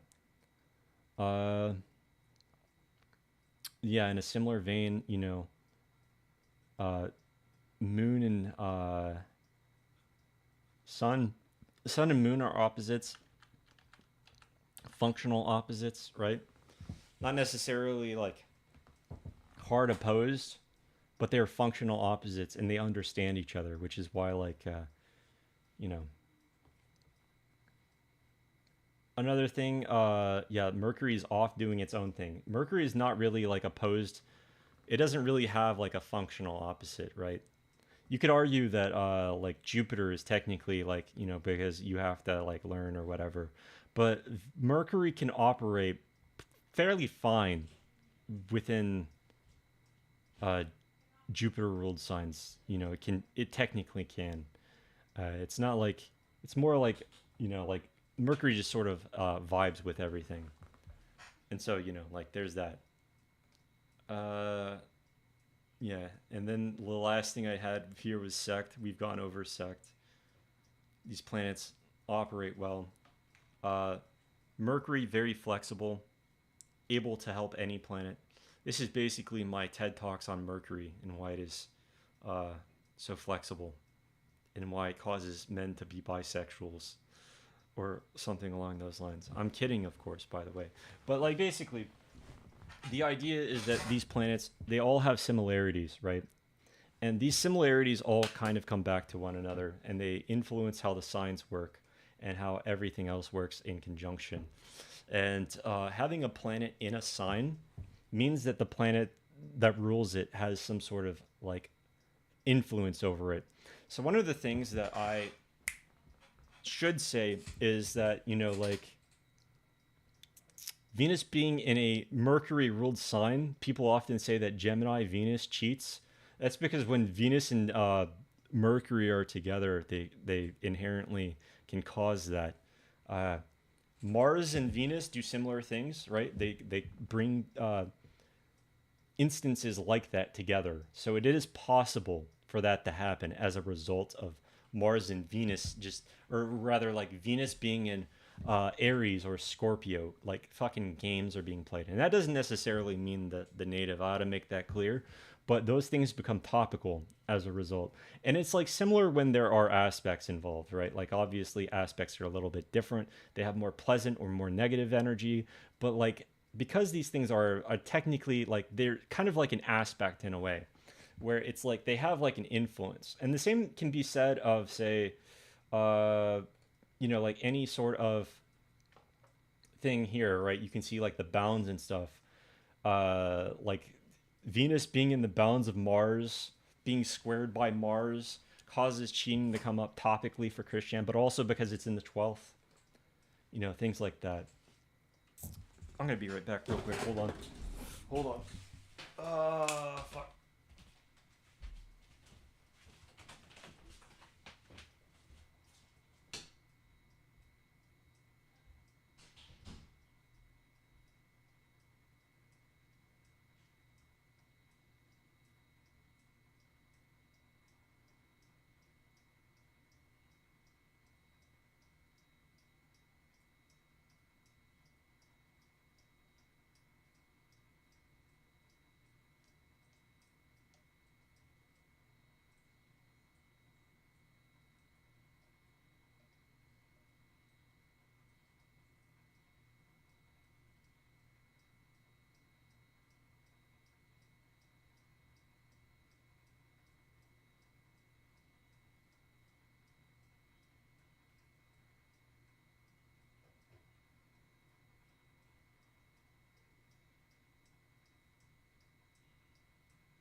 Alright, gamers.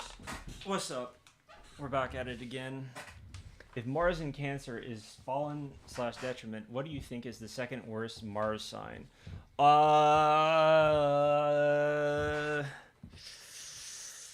The second worst Mars sign? Libra, actually. Libra by far, dude. Oh my god. Either that or like Taurus. Actually, they're both really bad. They're both really, really bad. I hate to say that, but oftentimes what it means. Wait, hold on, hold on. How do I mute this? I don't know how to mute my stuff, dude. What do you want? Hold on, Mike.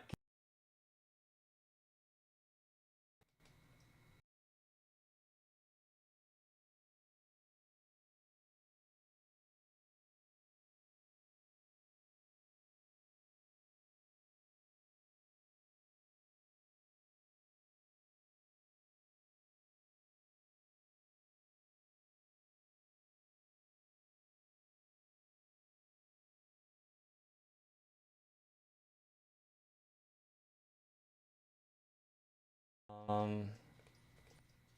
All right, so uh, I don't know if you guys could hear that. I tried muting this. Maybe it works. Maybe it doesn't. Um, you know what? It just occurred to me that I never did test to see if my stream actually, like, the audio actually worked. Like, thankfully, it seems to have actually worked. And so yeah, now I can only hope that it actually muted. But yeah, there's yeah, not so great things happening right now. Okay, so yeah, the reason why, I guess I should wrap this up. The reason why I would say that Mars is not so great in Taurus and Libra, uh, oftentimes it leads to like some really like crazy stuff involving like sexual activity or something along those lines. Not always, mind you, but um, sometimes it's like really bad. Like sometimes it's something along the lines of they're uncomfortable with sex, for instance.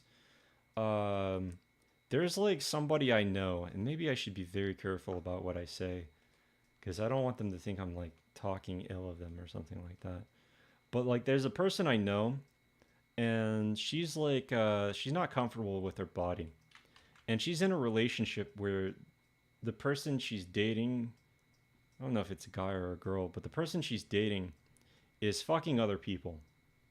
And she's not comfortable with sex herself. So, uh, like it causes things like that sometimes. Um, her Venus is like exalted too, by the way. Oh, wait, no. Wait, yeah, it is. It's exalted.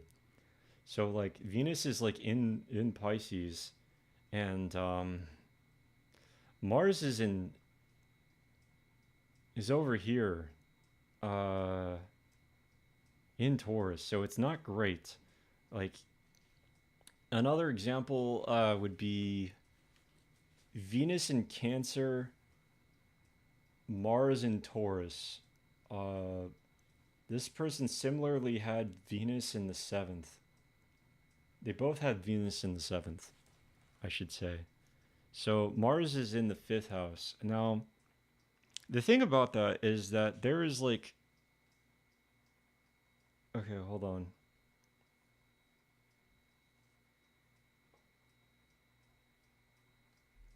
Work and accruing money, and then Libra Mars just causes self censorship. Just your experience, huh? Okay. Uh, I don't know. I don't know. There's. I don't know if I've ever seen it more like that. Like Mars Okay, Mars ruled Venus can have like a similar effect to Venus ruled Mars, where they can be more artistic as a result, and that's probably like the best case scenario, right? Because Venus like wants to convey artistic, and it wants to convey like beauty, and since like Mars is operating through that window, yeah, it's gonna struggle, but it can actually like go out and do those things.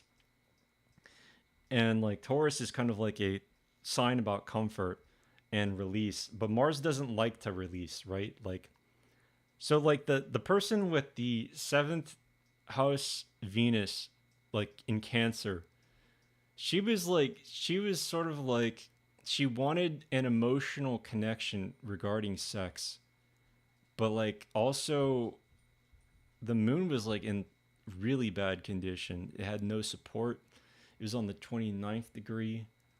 Uh Mars was in Taurus,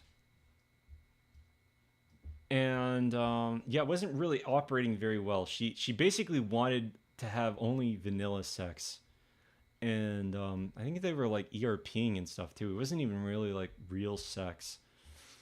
So it was like kind of like I want to have ERP and erotic roleplay with people, but I don't want like them to roleplay being on top of me. And if they do, I'm going to freak the fuck out. Uh, and I believe okay, so I just want to say this is she had experiences at some point, so that would sort of like make sense out of that in a way. But like the thing is that uh the outcome is like still the same. Oftentimes, like when I'm talking about women, by the way, like a number of times, I have talked to somebody who has had like it's been like a woman who has had who has like their Mars in like a Venus ruled sign. They've been like they've had like a very unfortunate time. Let's just say. Obviously, there are other indicators of this in a chart. Um, but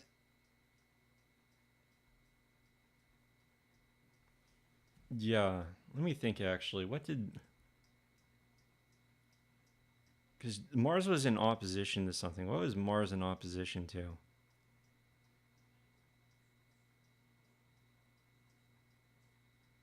Or rather, what houses did that thing rule? Um. Okay, yeah. Actually, it kind of makes sense. All right, so yeah, unpleasant experiences either way. It was in opposition by to Jupiter, by the way. Not very great. Yeah, Mars being in opposition to things is a very fast track way to not be pleased if it's a house that rules over any form of individual, and especially if it's the out of sect malefic, then it's like, bro, like it just being in the 4th house, for instance, is not very pleasant, not very good. Or, like, yeah. So also,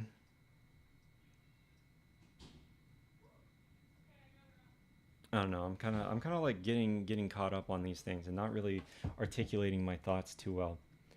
Yeah, basically, I would say that Libra Mars probably operates a little bit better than Taurus Mars in my experience, simply because like Mars is like in a masculine sign, and at the very least, like I don't know. There have been like times where it's been you know like imagine like Mars and Venus are exchanging signs, right? Imagine that they're exchanging signs for a moment, and it's like one of the more favorable ones where it's like, oh yeah, well they're in the opposite sign, they can see each other, like, and they're not in actual degree based opposition, so they like there's just like mutual reception, and I don't have to deal with the fact that now like I can choose between one or the other, right? Like imagine that situation, right? Or something along those lines. In a situation like that, like Mars being in Taurus and Venus being in Scorpio or something like that, it's going to be a lot more receptive. It kind of like depends. It depends on like who has it, right? I should say. Because these planets operate differently when it's a man or a woman. So that's also important, right? So, like, okay, so maybe this actually applies. Maybe this might be worth talking about. So let's say that so Ptolemy actually has like a very interesting section in his work, and it's called like of the diseases of the soul or something along those lines. And I cite this quite a bit. So if the moon, right, if the moon and the sun are in a masculine sign, it makes the person more masculine, right? So like let's say that they're I don't know, like in any of these masculine signs. It just makes them inherently more masculine. But it does similar things to Venus and Mars, right? So if Venus is in a masculine sign, like any masculine sign, it means that those things are going to be a little bit more masculine the way that they show them. Now, if Mars is also in a masculine sign, like say over here, it's also going to be more masculine. Now, if all of these signs, if everything here is like more masculine, right? Sun and moon, right? They're all masculine. It makes the native more masculine, makes them operate a lot more masculine. And if it's a guy, it makes them a fucking degenerate who has way too much sex, basically. Basically. It makes them go out and they're basically having way too much sex. That's what Ptolemy says. He says it makes them exceed in what is considered natural. They exceed in it so that it becomes unnatural in a sense. Now, if you find a guy who is who has like the inverse of this and they have every single one of those four planets in a feminine sign, it makes them incredibly submissive. They're basically super submissive, right? So, like imagine like this sort of situation. Imagine you have this like over here. And imagine you have say like sun and the sun might be over here, but the moon might be over here. Honestly, it doesn't matter where they are as long as they're in a masculine or feminine sign, and that's just simply defined by whether it's a water or earth sign, right? So if you have all this stuff, and it doesn't even have to aspect, it just has to be in the same like gender, right? So it makes them more submissive. It makes men more submissive in the it makes them more feminine in that way.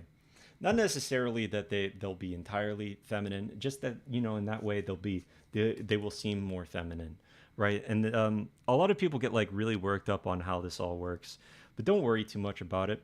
It basically just means like sexually speaking, or but also like in terms of like how you approach things. There's like like you can exhibit like the masculine and feminine attributes as a guy or a woman. And like I don't know, like people get really weird about this, but like for instance, I guess I should define what it means to be like things to seem like the most natural, right? And for that to be, it's like Venus in a feminine sign, Mars in a masculine sign. Oh, by the way, I just noticed that I put like the sun and moon in like. Oh wait, actually no, I didn't.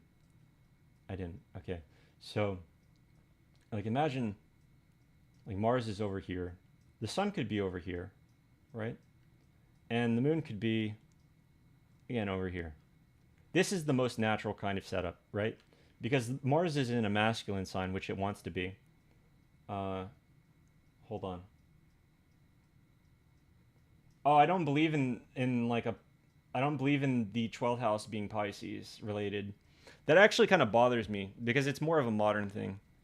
Um, I'll explain why in a bit. But like Mars is a masculine planet, and Venus as a as a feminine planet in a feminine sign. Sun is masculine, Moon is feminine, and they're in their own element, in their own sign, or not in their own sign, but like they're in their own like gender basically. So they exhibit those behaviors in a more proper way, so to speak. Uh, that is like the perfect way essentially. That is the most perfect us like things can get. That's not natural though. It is like it is natural in quotations in the sense that like like it is the most natural way for those things to like exhibit those like attributes, but like realistically speaking it never happens. It's so rare, dude. It is so rare for that to happen. um Better to say receptive rather than submissive. The opposite would be active, which is okay. Well, I'm gonna just shut you down right there, okay? I'm gonna shut you down real fast. So I actually didn't get to say this, but our boy Ptolemy here, he says that when a woman has all four of those planets in a feminine sign, she can refuse no action, no request from a man. Now imagine your man is asking you to perform bestiality or some crazy shit like that. Now think about that. That's what it means to be quote unquote receptive. Now, when I say submissive, it basically means that you're like essentially like you are like I know that like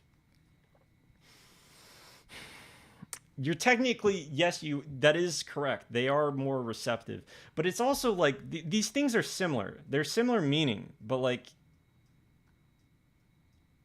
is especially so like when he talks about like how women do this, like what happens when they have this, right? Men become like man whores when their stuff is all in masculine planets. So like when women have this stuff in feminine planets, all in feminine planets, it's like she's like basically like just taking it, dude. Like I'm sorry, like maybe that's a bad way of putting it, but it's like it's the feminine extreme in the same way that the men have like a masculine extreme of going out and like sleeping around.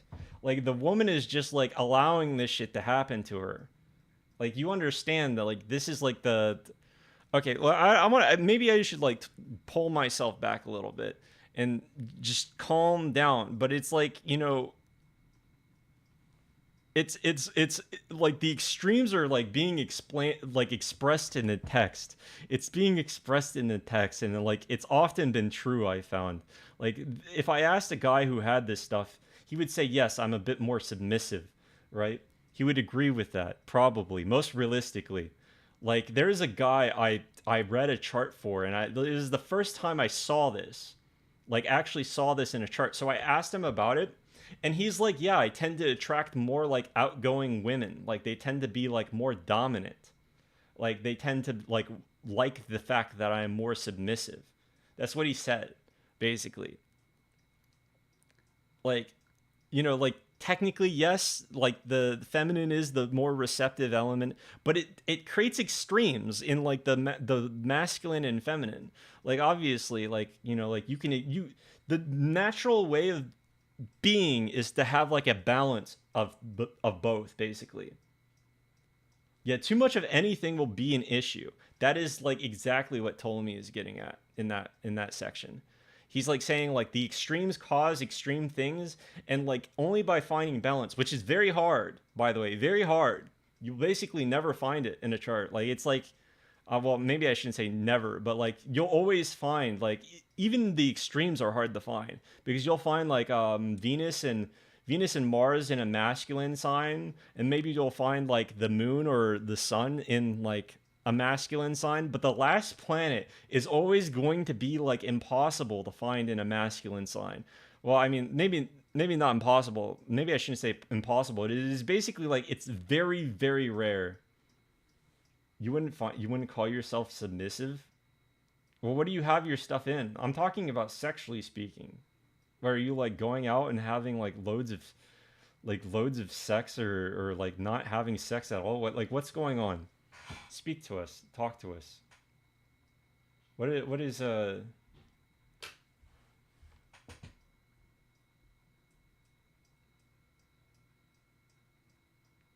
do you have like a do you have your sun and moon and Mars and Venus all in like a feminine sign, like in Pisces? Because if not, this doesn't apply to you. It doesn't apply to you. It's very rare. I wouldn't say it's like the rarest thing, but it's pretty rare. Like imagine with me for a moment, right? You're Sig. Uh, hold on. Let me boot up my other Discord. Let me boot up my other Discord. So I have two. Yeah, I checked your chart out just recently. You have your Venus and freaking Gemini, dude. What are you talking about? This doesn't apply to you at all. This doesn't apply to you at all, dude. I'm talking about the different levels of the extremes. Like you've got like your Mars and Venus and like outgoing signs, dude. It doesn't apply.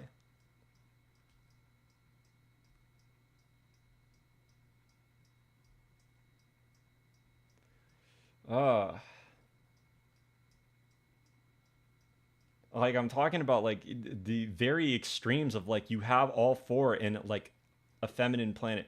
Like imagine if you had your sun and you had your sun, moon, Mars and Venus all in Pisces, then it would apply to you. Then it would apply, but it doesn't.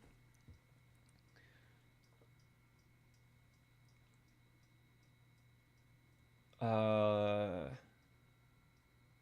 Oh yeah. Okay, the one exaltation that kind of confused me is Pisces Venus because if you link it to the 12th house, the 12th house is kind of bad spirit, isolation, confinement, erosive of first house self plus body. Yes, I agree.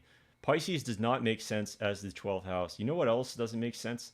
The fact that I've gone outside and I've never met a person who has like their sun in Pisces and they're like, yeah, I really, I've really been tending to my slaves lately. I really feel good when I tend to my slaves, and when you know, I'm like enjoying my fucking mental illness. They've never like said anything like that to me. The 12th house does not have anything to do with Pisces in traditional astrology. That's more of like a modern thing.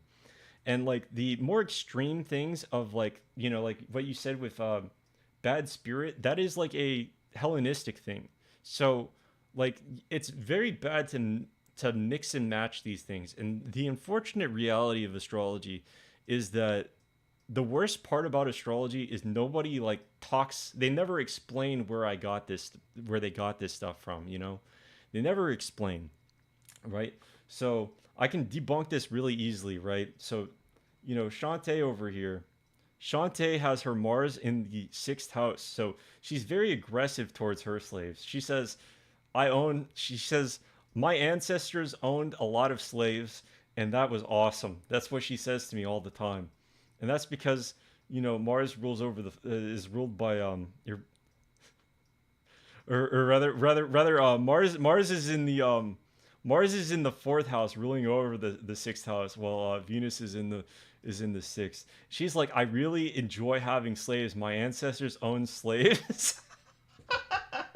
My ancestors owned slaves, and that was awesome. And that's a fact. That's what she said.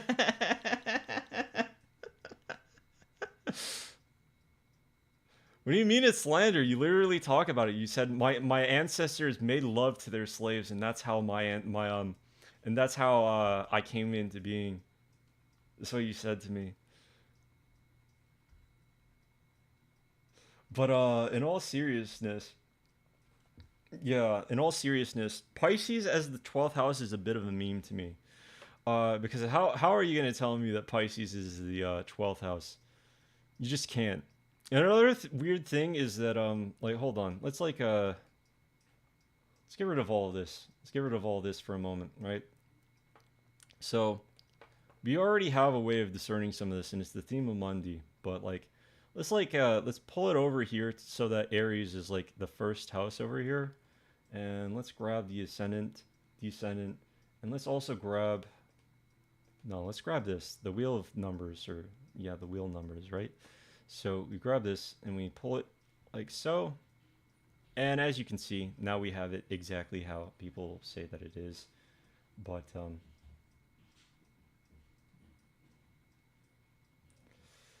yeah. Okay, so when we have it like this, we have like Mars ruling the ascendant. All right.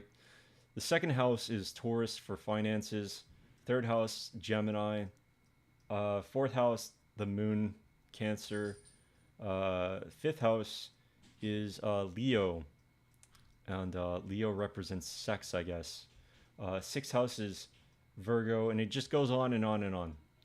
The problems I have with this is that the houses, as they were like assigned values in the beginning of Hellenistic astrology, is they were assigned values based on based on sect, essentially, as well as like other things, right? So like the joys, right? Let's say the joys. The joys of the first house, the this is where Mercury has its joy. Mercury has its joy here, right? So Mercury has its joy in this house. Saturn has its joy in this house, right? Jupiter. Jupiter. Okay. Jupiter has its joy in this house. The sun has its joy in this house.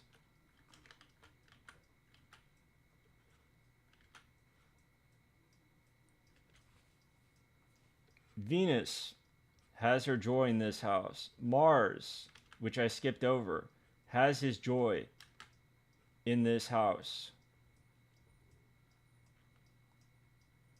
The moon has her joy in this house. Okay? So if you look at this and you split it down the middle like this, right? Like along this, right? The reason why Mercury is here in the first house is because he can be any sect. He can be any sect. He can be day sect, he can be night sect. He can be above or below the ascendant. Since the ascendant is here and represents, night and day. And this plays into a lot of different things, by the way. There's a lot that goes on with this consideration in mind in some of the texts I've read.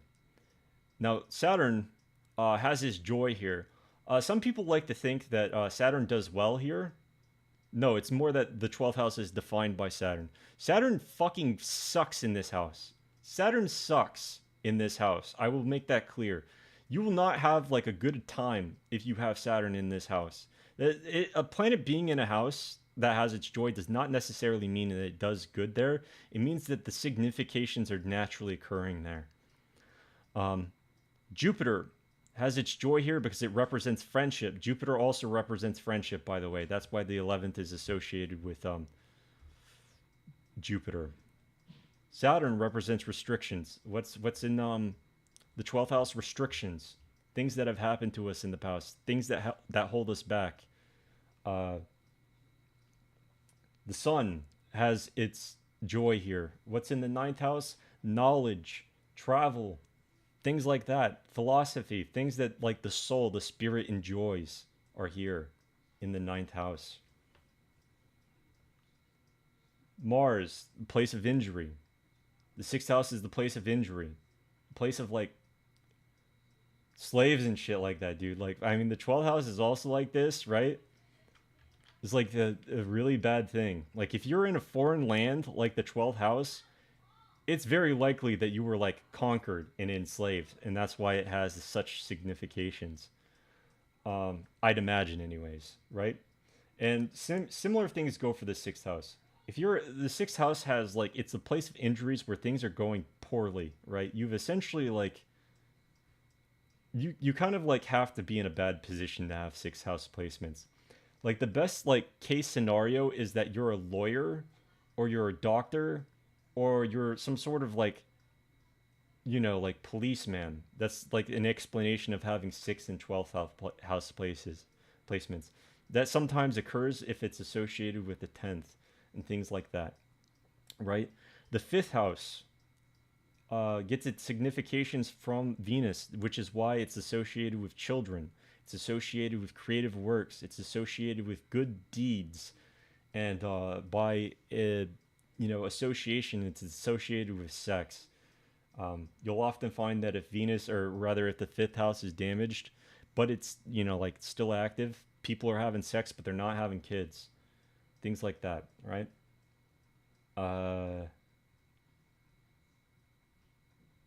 So 3rd house, house of the moon.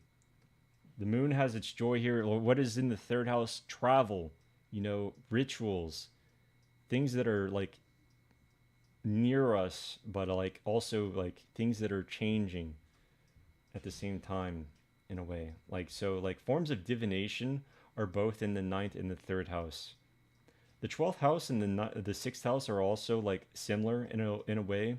They also have some forms of this sort of thing, right? The 12th house relates to dreams, as does the third and the ninth. I don't know if I would say the sixth always does, but I would say that like people have like come to me and they've said like I've had demons visit me in my dreams, and then they've had like funny things happening in the 12th and 6th houses. Um, Not necessarily to say, for the people who doubt that sort of thing, not necessarily to say that those things are objectively what's occurring, but like you can see the correlation, right? Like it's like a more negative experience. These places are considered in between worlds, right? The 12th and the 6th, as well as the third and the ninth to a lesser degree, but they are considered between worlds. So basically, it's like the sun is rising, but it's not quite risen fully. The day is still beginning. Similar, like the second house is like before that. The eighth house is also kind of like funny in that way. The sun is setting, but like the sixth house is like when everything's been submerged. It's when the terrors of night start to come about. And so like these houses, you can sort of like rationalize and understand why they're not so great. And I have to like wonder why people associate Mercury with this. People have started to like think that like the sixth house is inherently associated with work, and kind of, yeah, slave labor.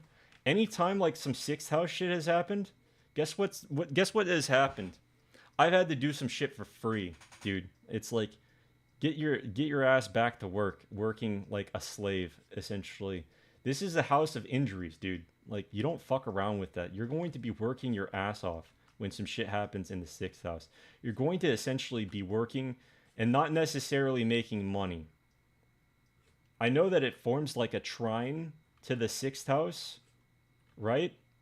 But that doesn't necessarily mean every single time you're going to be making money, right? Because remember, it's the 10th house that's forming the superior trine to the second house.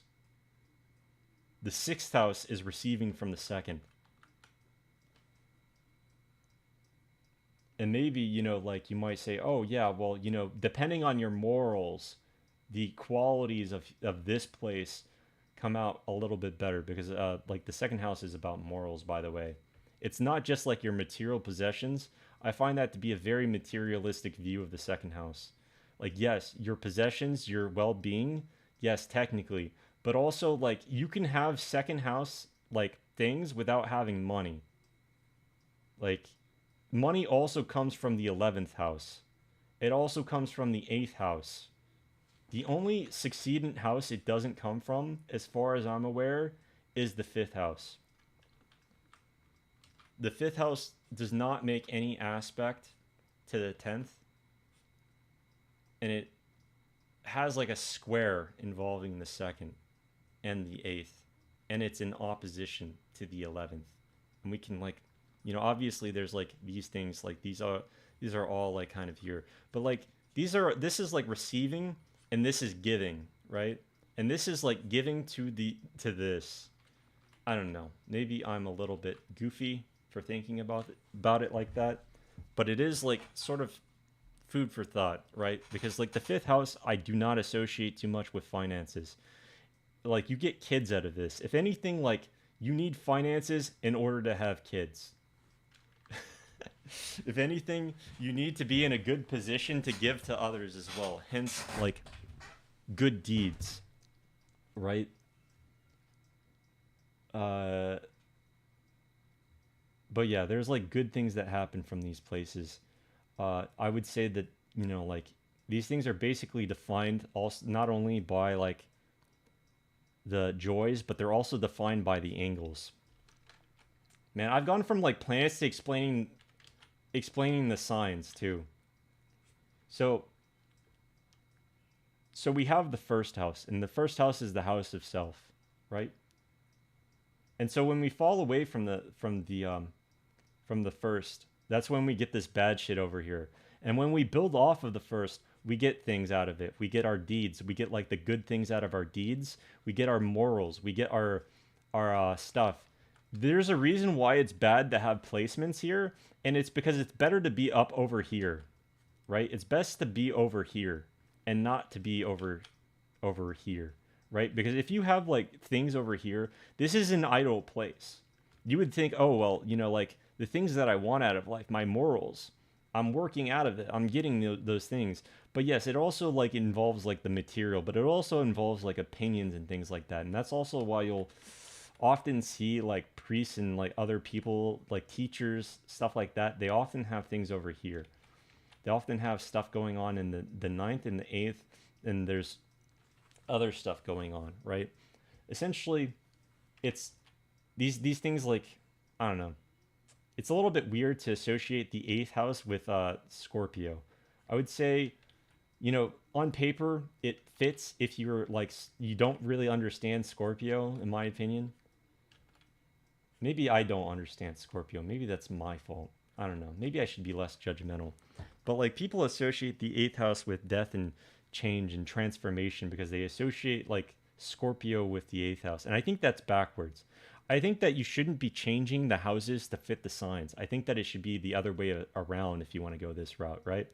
Where you say, oh, well, the houses are associated with like, or rather like the signs are associated with the houses and not go about it the other way around. You know what I mean?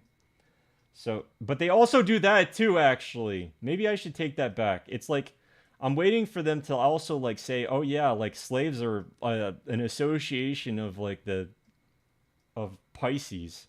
When's that gonna happen?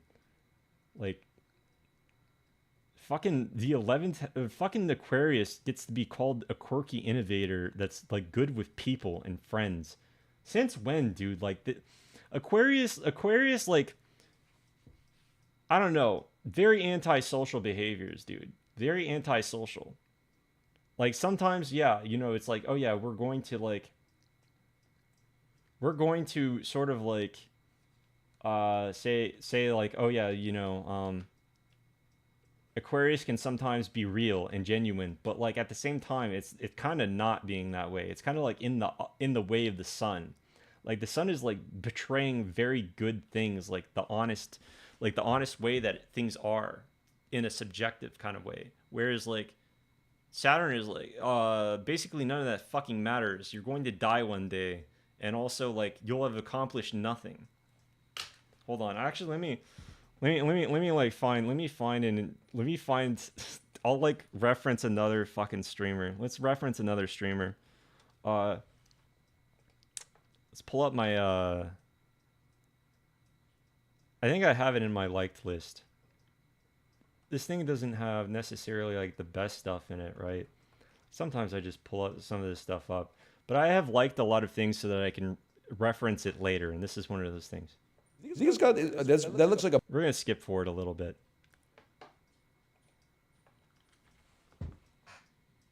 He's like talking about some of this stuff. He reads a comment. You'll see. Hang on. One day you'll have completed your last puzzle, and what will you have after that? Nothing? You'll fade into the endless void, tired and defeated? Yeah. But the difference between you and me is that I acknowledge that maybe like 2 or 3 years ago came to This is Sagittarius Mercury, by the way. peace with it. You're still struggling with it to this day. Don't ever try to put us on a parallel pillar, brother. I tower above you.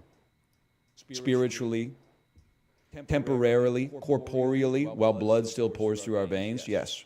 In eternity, that's for the next guy to figure out, okay? Don't try to hit me with that existential dread. I've been slow simmered in it. The flavor has suffused my cells. You brought the home game away. It would be so funny if you were like 11 years old. And I'm beefing with an 11-year-old individual. I consider this like you know, back in the day, like authors would write withering letters to one another. They would have like a 60-year friendship or something like that. But every letter would be like just verbal takedowns or literary takedowns of the highest order. I'm picturing like us with big bushy gray beards. But if you're actually like those three kids from that famous YouTube thumbnail that's like, what is it, Kendrick Lamar? Is he good? Let's talk about it. You know, is Fortnite overrated? That's it. Yeah, it's great. I forgot about that one.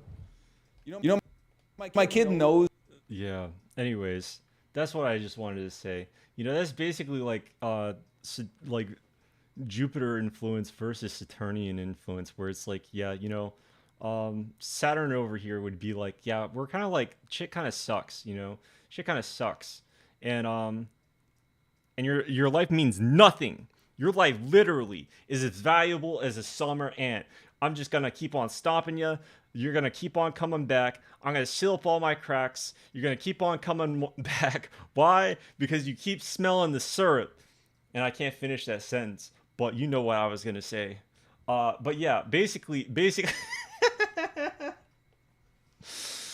basically, like Jupiter is, you know, more friendly, more like, you know, expanding, especially because like you have to consider that like the 11th house isn't just friends, and it isn't just like hopes or aspirations. It's the things that come out of the 10th house, dude. Like, bro, it's the things that come out of here. You're telling me that like the growth house, the house associated with growth and finances, is fucking Saturnian?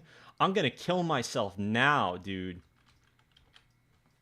Maybe I'm a little bit biased. Maybe I'm a little bit too sprung, you know, a little bit too heated in this moment. I'm really passionate about astrology. I love it, dude. Some people will get mad because of the things I say, but you know, that's life. You can't really please everyone. But yeah, I find it really funny that the Vedic astrologers, they really hate the succeedant houses, but like Jupiter defines this succeedant house, and they have like a very spiritual belief, like viewpoint of Jupiter at the same time.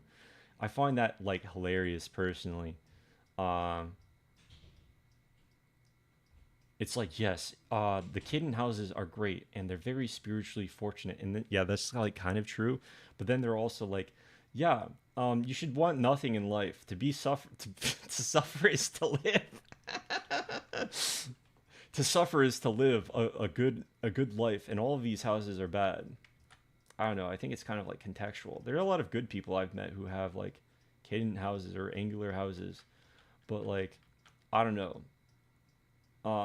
Maybe I shouldn't be popping off so much. They've got their own way of doing things. But yeah. Also, another thing, I find it very funny that the sun is like associated with kids, or like the fifth house. They'll be like, oh yeah, well it's creativity. Like as if like the sun is the only creative planet in the chart. Like there's a lot of things that go into creativity, and the sun is like, yeah, you know, our experience translated into pen and paper, right? But like the thing is like, you know, it still needs like Mercury, and it still needs Venus. It's not going to do anything on its own. Like the sun is not a creative planet. It is, but it also isn't. It's not like the planet that you go to for creativity. It's the planet that you go to see like where things were inspired from, right? Uh, but like to an extent, like a very large extent, like Venus is going to play a lot bigger role in that regard. Like maybe like the moral things that we pick up along the way. Like I've like realized about myself. I've got a lot of 12th house like themes and the things that I do. Uh but like that isn't like, you know, Venus still rules the 12th house. Like Venus still like does stuff in my chart. Like a lot of these things are still about struggles. They're about like the things that Venus is conveying. Like when I think about writing and things like that, you know, it's not like I have like a lot of solar energy, I would say, not necessarily like the themes of my life are pretty solar, I would say. So I don't know, but at the same time, it's like people tell me like the fifth house is associated with the sun. Are you fucking kidding me? Like the sun is probably the planet that wants kids the least. So it makes sense that they would move away from having kids. They're like, no, the sun is like like Leo's sun isn't even fertile. It's not allowed to have kids. You know what sign is? Venus. Venus's signs over here, right? Venus is able to have kids. Venus is like very fertile in Taurus. Maybe not so much in like Libra, but it's still like her sign. She'll do okay there, I think. But she doesn't do well in fucking like in like fucking in Leo over here when we're talking about whether or not she'll have kids. It's a very unfertile sign. It's dry, dude. The kids are barren. The ability to have kids is a little bit extra barren if you've got your Venus in Leo. I'm not saying you'll never have kids. I'm just saying that you'll have less kids. So I don't know why they associate it with the 5th house. So, I'm a little bit heated though. I need to like chill. I feel like these streams are gonna get very bad if I keep this up. You know what I mean? If I keep this up, I'll basically be talking about things that nobody else can relate to because they don't know what I'm talking about. They're like also like, there are different methods of reading, and I'm just like, honestly, mine is just only one.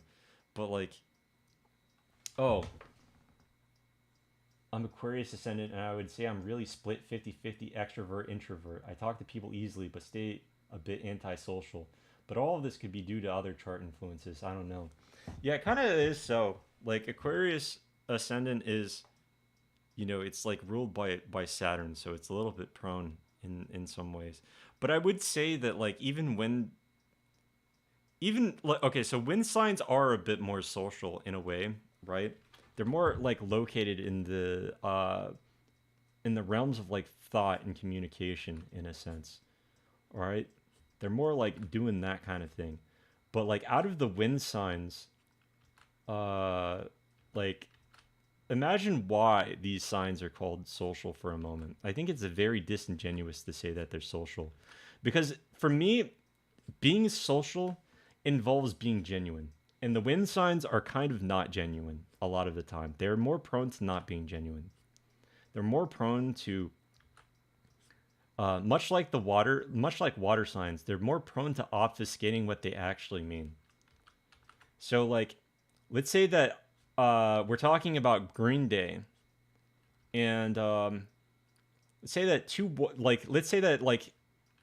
a water and a wind sign are talking. They're saying, "Oh, Green Day is my favorite band of all time," and then I question them on it, and they can't name like 5 songs from Green Day. Whereas like if the fucking Earth sign or the fire sign said, "Yeah, Green Day is my favorite band," they would actually mean it. They would actually mean what they're saying. They would be very real with me when they were saying Green Day is my favorite band. And that's why like fire signs are more prone to anger. They're more genuine, okay?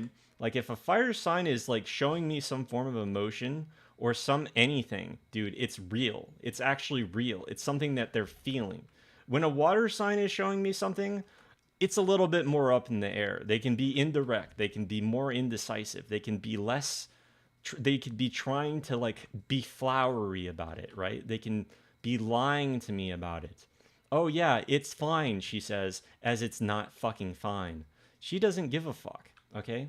She doesn't actually care. She cares. Well, she's like when she's telling me that she loves like Green Day, she doesn't actually care. She doesn't actually care. She might have enjoyed a few songs, but no. Okay? No. And I'm not saying that that's always the case. I just mean that like in terms of communication, that is like a thing that they're more prone to as a result. I should make that more clear. Like think about Libra for a moment. Think about Libra over here. Like Libra is a very pleasant sign, right? It's another Venusian sign. But what happens as a result? We're like more likely to try and lie to ourselves about like things that we actually are doing or to other people and say, yeah, it's fine, in order to achieve our goals. We're less likely to be real, and we're more likely to just bend over and take it. That's kind of like Taurus is kind of similar, but it performs quite a bit better, I would say. It's like not too dissimilar. And Aquarius is also sort of similar. Like I said, self-loathing, right? Self-loathing is not like a social thing.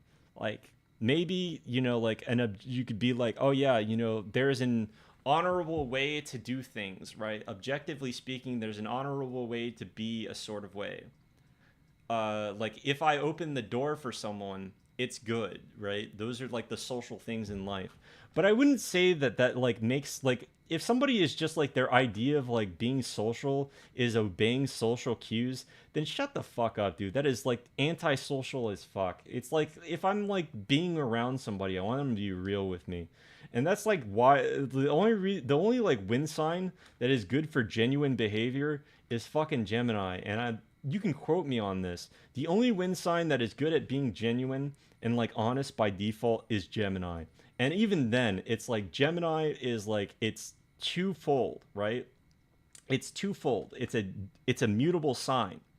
So it holds two things. So even this sign can be a little bit disingenuous, right? Even this sign, Gemini, can be a little bit disingenuous at times because it can hold two things at the same time.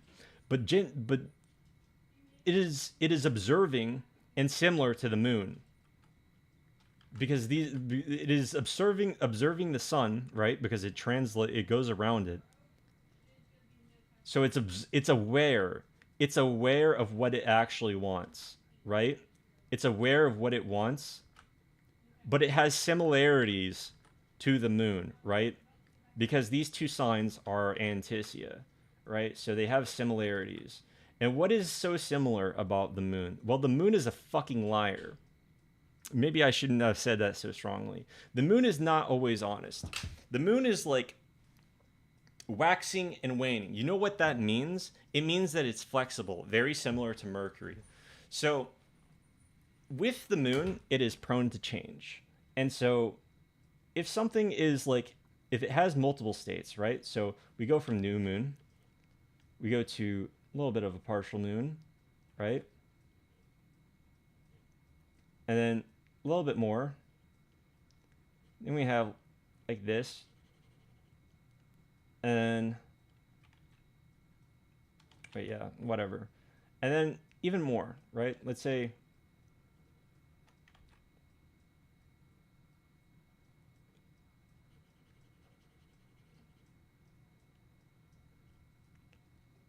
and then it just keeps going until we eventually reach a full moon, at which point it can only ever decline from here, right? So the moon represents the stages of life where things like it is a constant stage of like change, right? The sun is kind of like this too. It always goes through the seasons, but the sun is consistent. It never changes.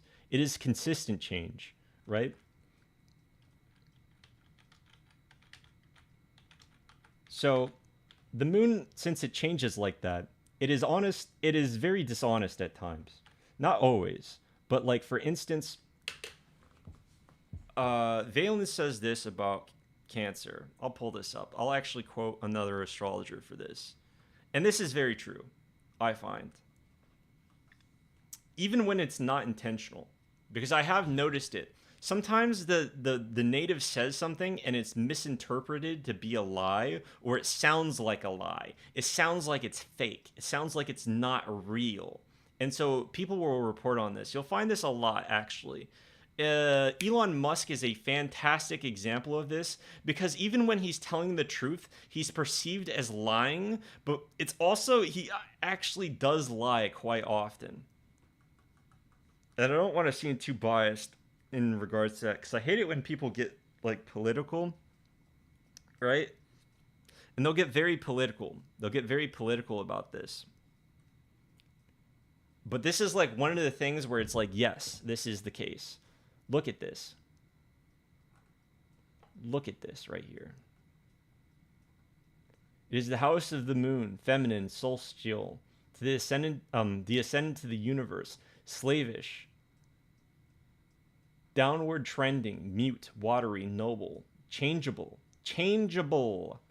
public, popular, civic, prolific, amphibious. I don't know what the fuck he means by amphibious, by the way. Sometimes like these signs be having like descriptors. You know what I mean?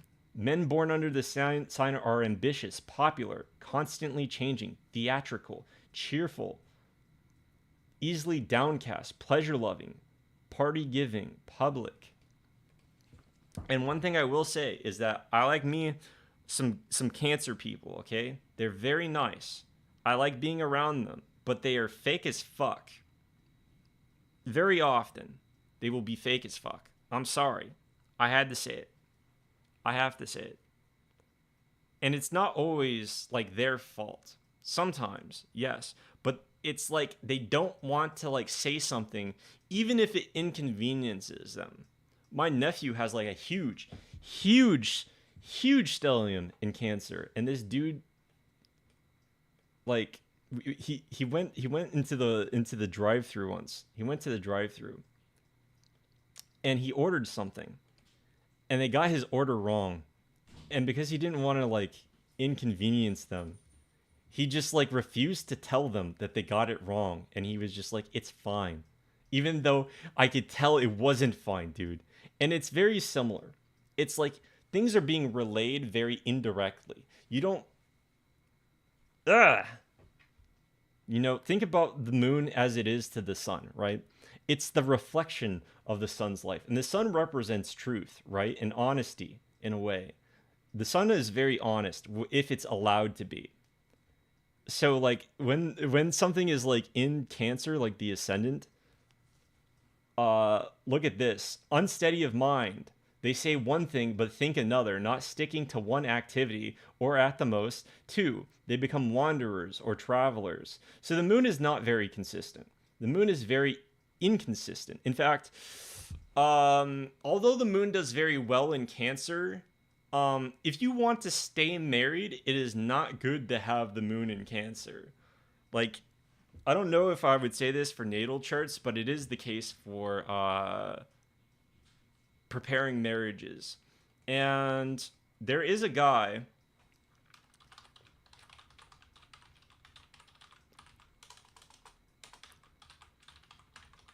There's a guy who has like the record for the most amount of marriages, and it's this guy Glenn Wolfe. And this guy, we don't have his birth time, but his moon, his Venus, and Mercury are all in Cancer. This dude got like, they're all like close to conjunct too, so it's almost like impossible that they're not. Well, maybe I shouldn't say that, but it's very likely that they're all conjunct together, right? And this dude got married to 29 different women. 29. Okay?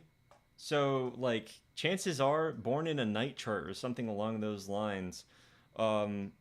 Maybe not necessarily, but you can sort of like see, because Valence like talks about like how Venus and Mercury make men who are off married, right? But the same sort of applies to like the moon, because the moon is also marriage in some regards.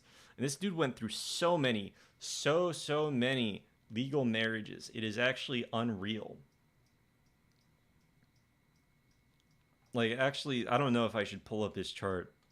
I don't know if I need to prove this. Hold on. Does he already have a birth chart? Does anyone already have it pulled up? Yes, they do. Okay. Bro, this is the ugliest shit I have ever seen. This is unreadable. But you can see... Okay, so we don't have the exact degree on his moon. That's worth noting. Because this is not an accurate time. I don't know if they're, like, bringing it into Cancer or whatever. But, like, look. Moon is, like, in Cancer. Mercury in Cancer. Venus in Cancer. The moon not necessarily in Cancer. There are some periods in the day where it might not be in Cancer. But most likely it is in Cancer. And that's why I bring it up, right? So, like, even if that weren't the case, like, having stuff in... it's just like... He's marriage is moving along a little bit too fast. Too many marriages. Too many fucking marriages. They're too prone to change. Let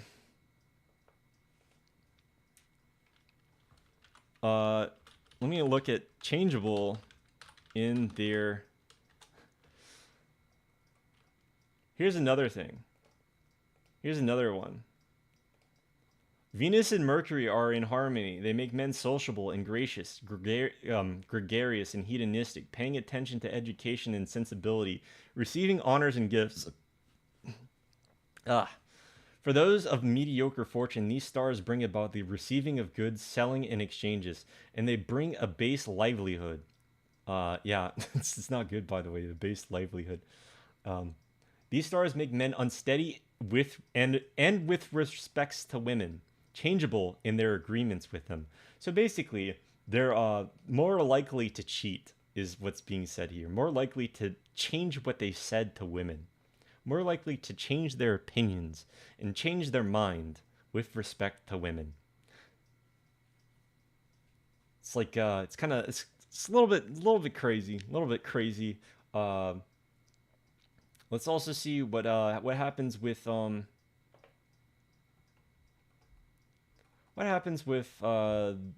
Mercury and the Moon. This is one of the problems with this.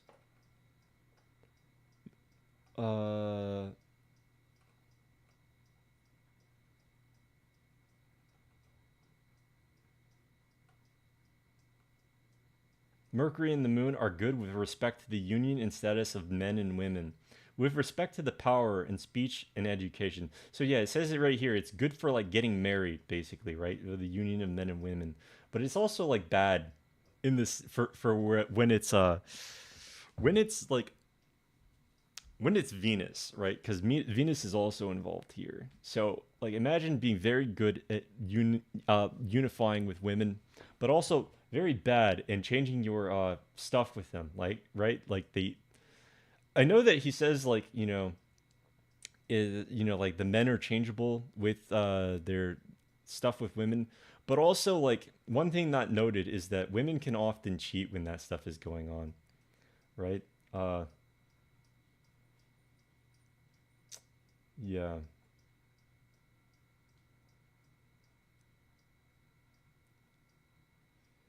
Yeah. Okay, so concerning commerce and other enterprises, they make men who act in common, who are resourceful, experienced, inquisitive. They also cause men to advance by great expenditures, to be very changeable. See, to be very changeable, not persevering in their activities or intentions for the future. These men are noble in the face of adversity, but are subject to ups and downs in their livelihood. That's another thing of note. Since these planets both have something to do with like finances, basically it's not good for them to unify in a way. Like you can like have like a number of things go well, but since like it's basically conveying the change of like finances and other such things, bad. kind of bad in that way. Subject to ups and downs, right? And that's kind of what I wanted to get across. Anyways, I think I don't know. I think I might be rambling a bit. This might be a little bit of a ramble. Might be a little bit of a ramble, But yeah, that's gonna be it for my astrology lesson, I think. Does anyone have any questions before I go? Because like more people should be asking questions. Have any questions regarding the planets? Did I cover everything? I think I covered a lot, actually. But I don't know if I covered everything. The Valence text doesn't have Mars plus Sun combination. What are your thoughts on that? It kind of depends, right? Okay. So, one thing I don't... okay, so the sun like obscures things, right? Maybe maybe this is ironic. Maybe this is fucking ironic that this would be the case, right? So imagine with me for a moment that the sun and Mars are right here. They're right here in this sign. Okay? Anything that Mars does, if they're like close enough by, is going to be obscured by the sun. This is kind of like why you don't want Venus to be near the sun, right? Because like essentially the native isn't going to be able to see their own beauty, and they're going to strive to become more attractive as a result. Things like that. Those are like objective things that we can observe. But like if Mars is like obscured by the sun, well, Mars wants to bring about bad things, right? So what else is near the sun? That's kind of like dependent on what I think about this. What else is going on in regards to the sun and Mars? Because like if the sun and Mars are conjunct and they're in a Kazemi conjunction, great, fantastic. That's a fantastic conjunction, right? If it's a little bit further away and there's a planet in between them, like say Mercury, you're in for some fucking problems. It's gonna be bad. It's gonna be real fucking bad. Let me tell you, dude.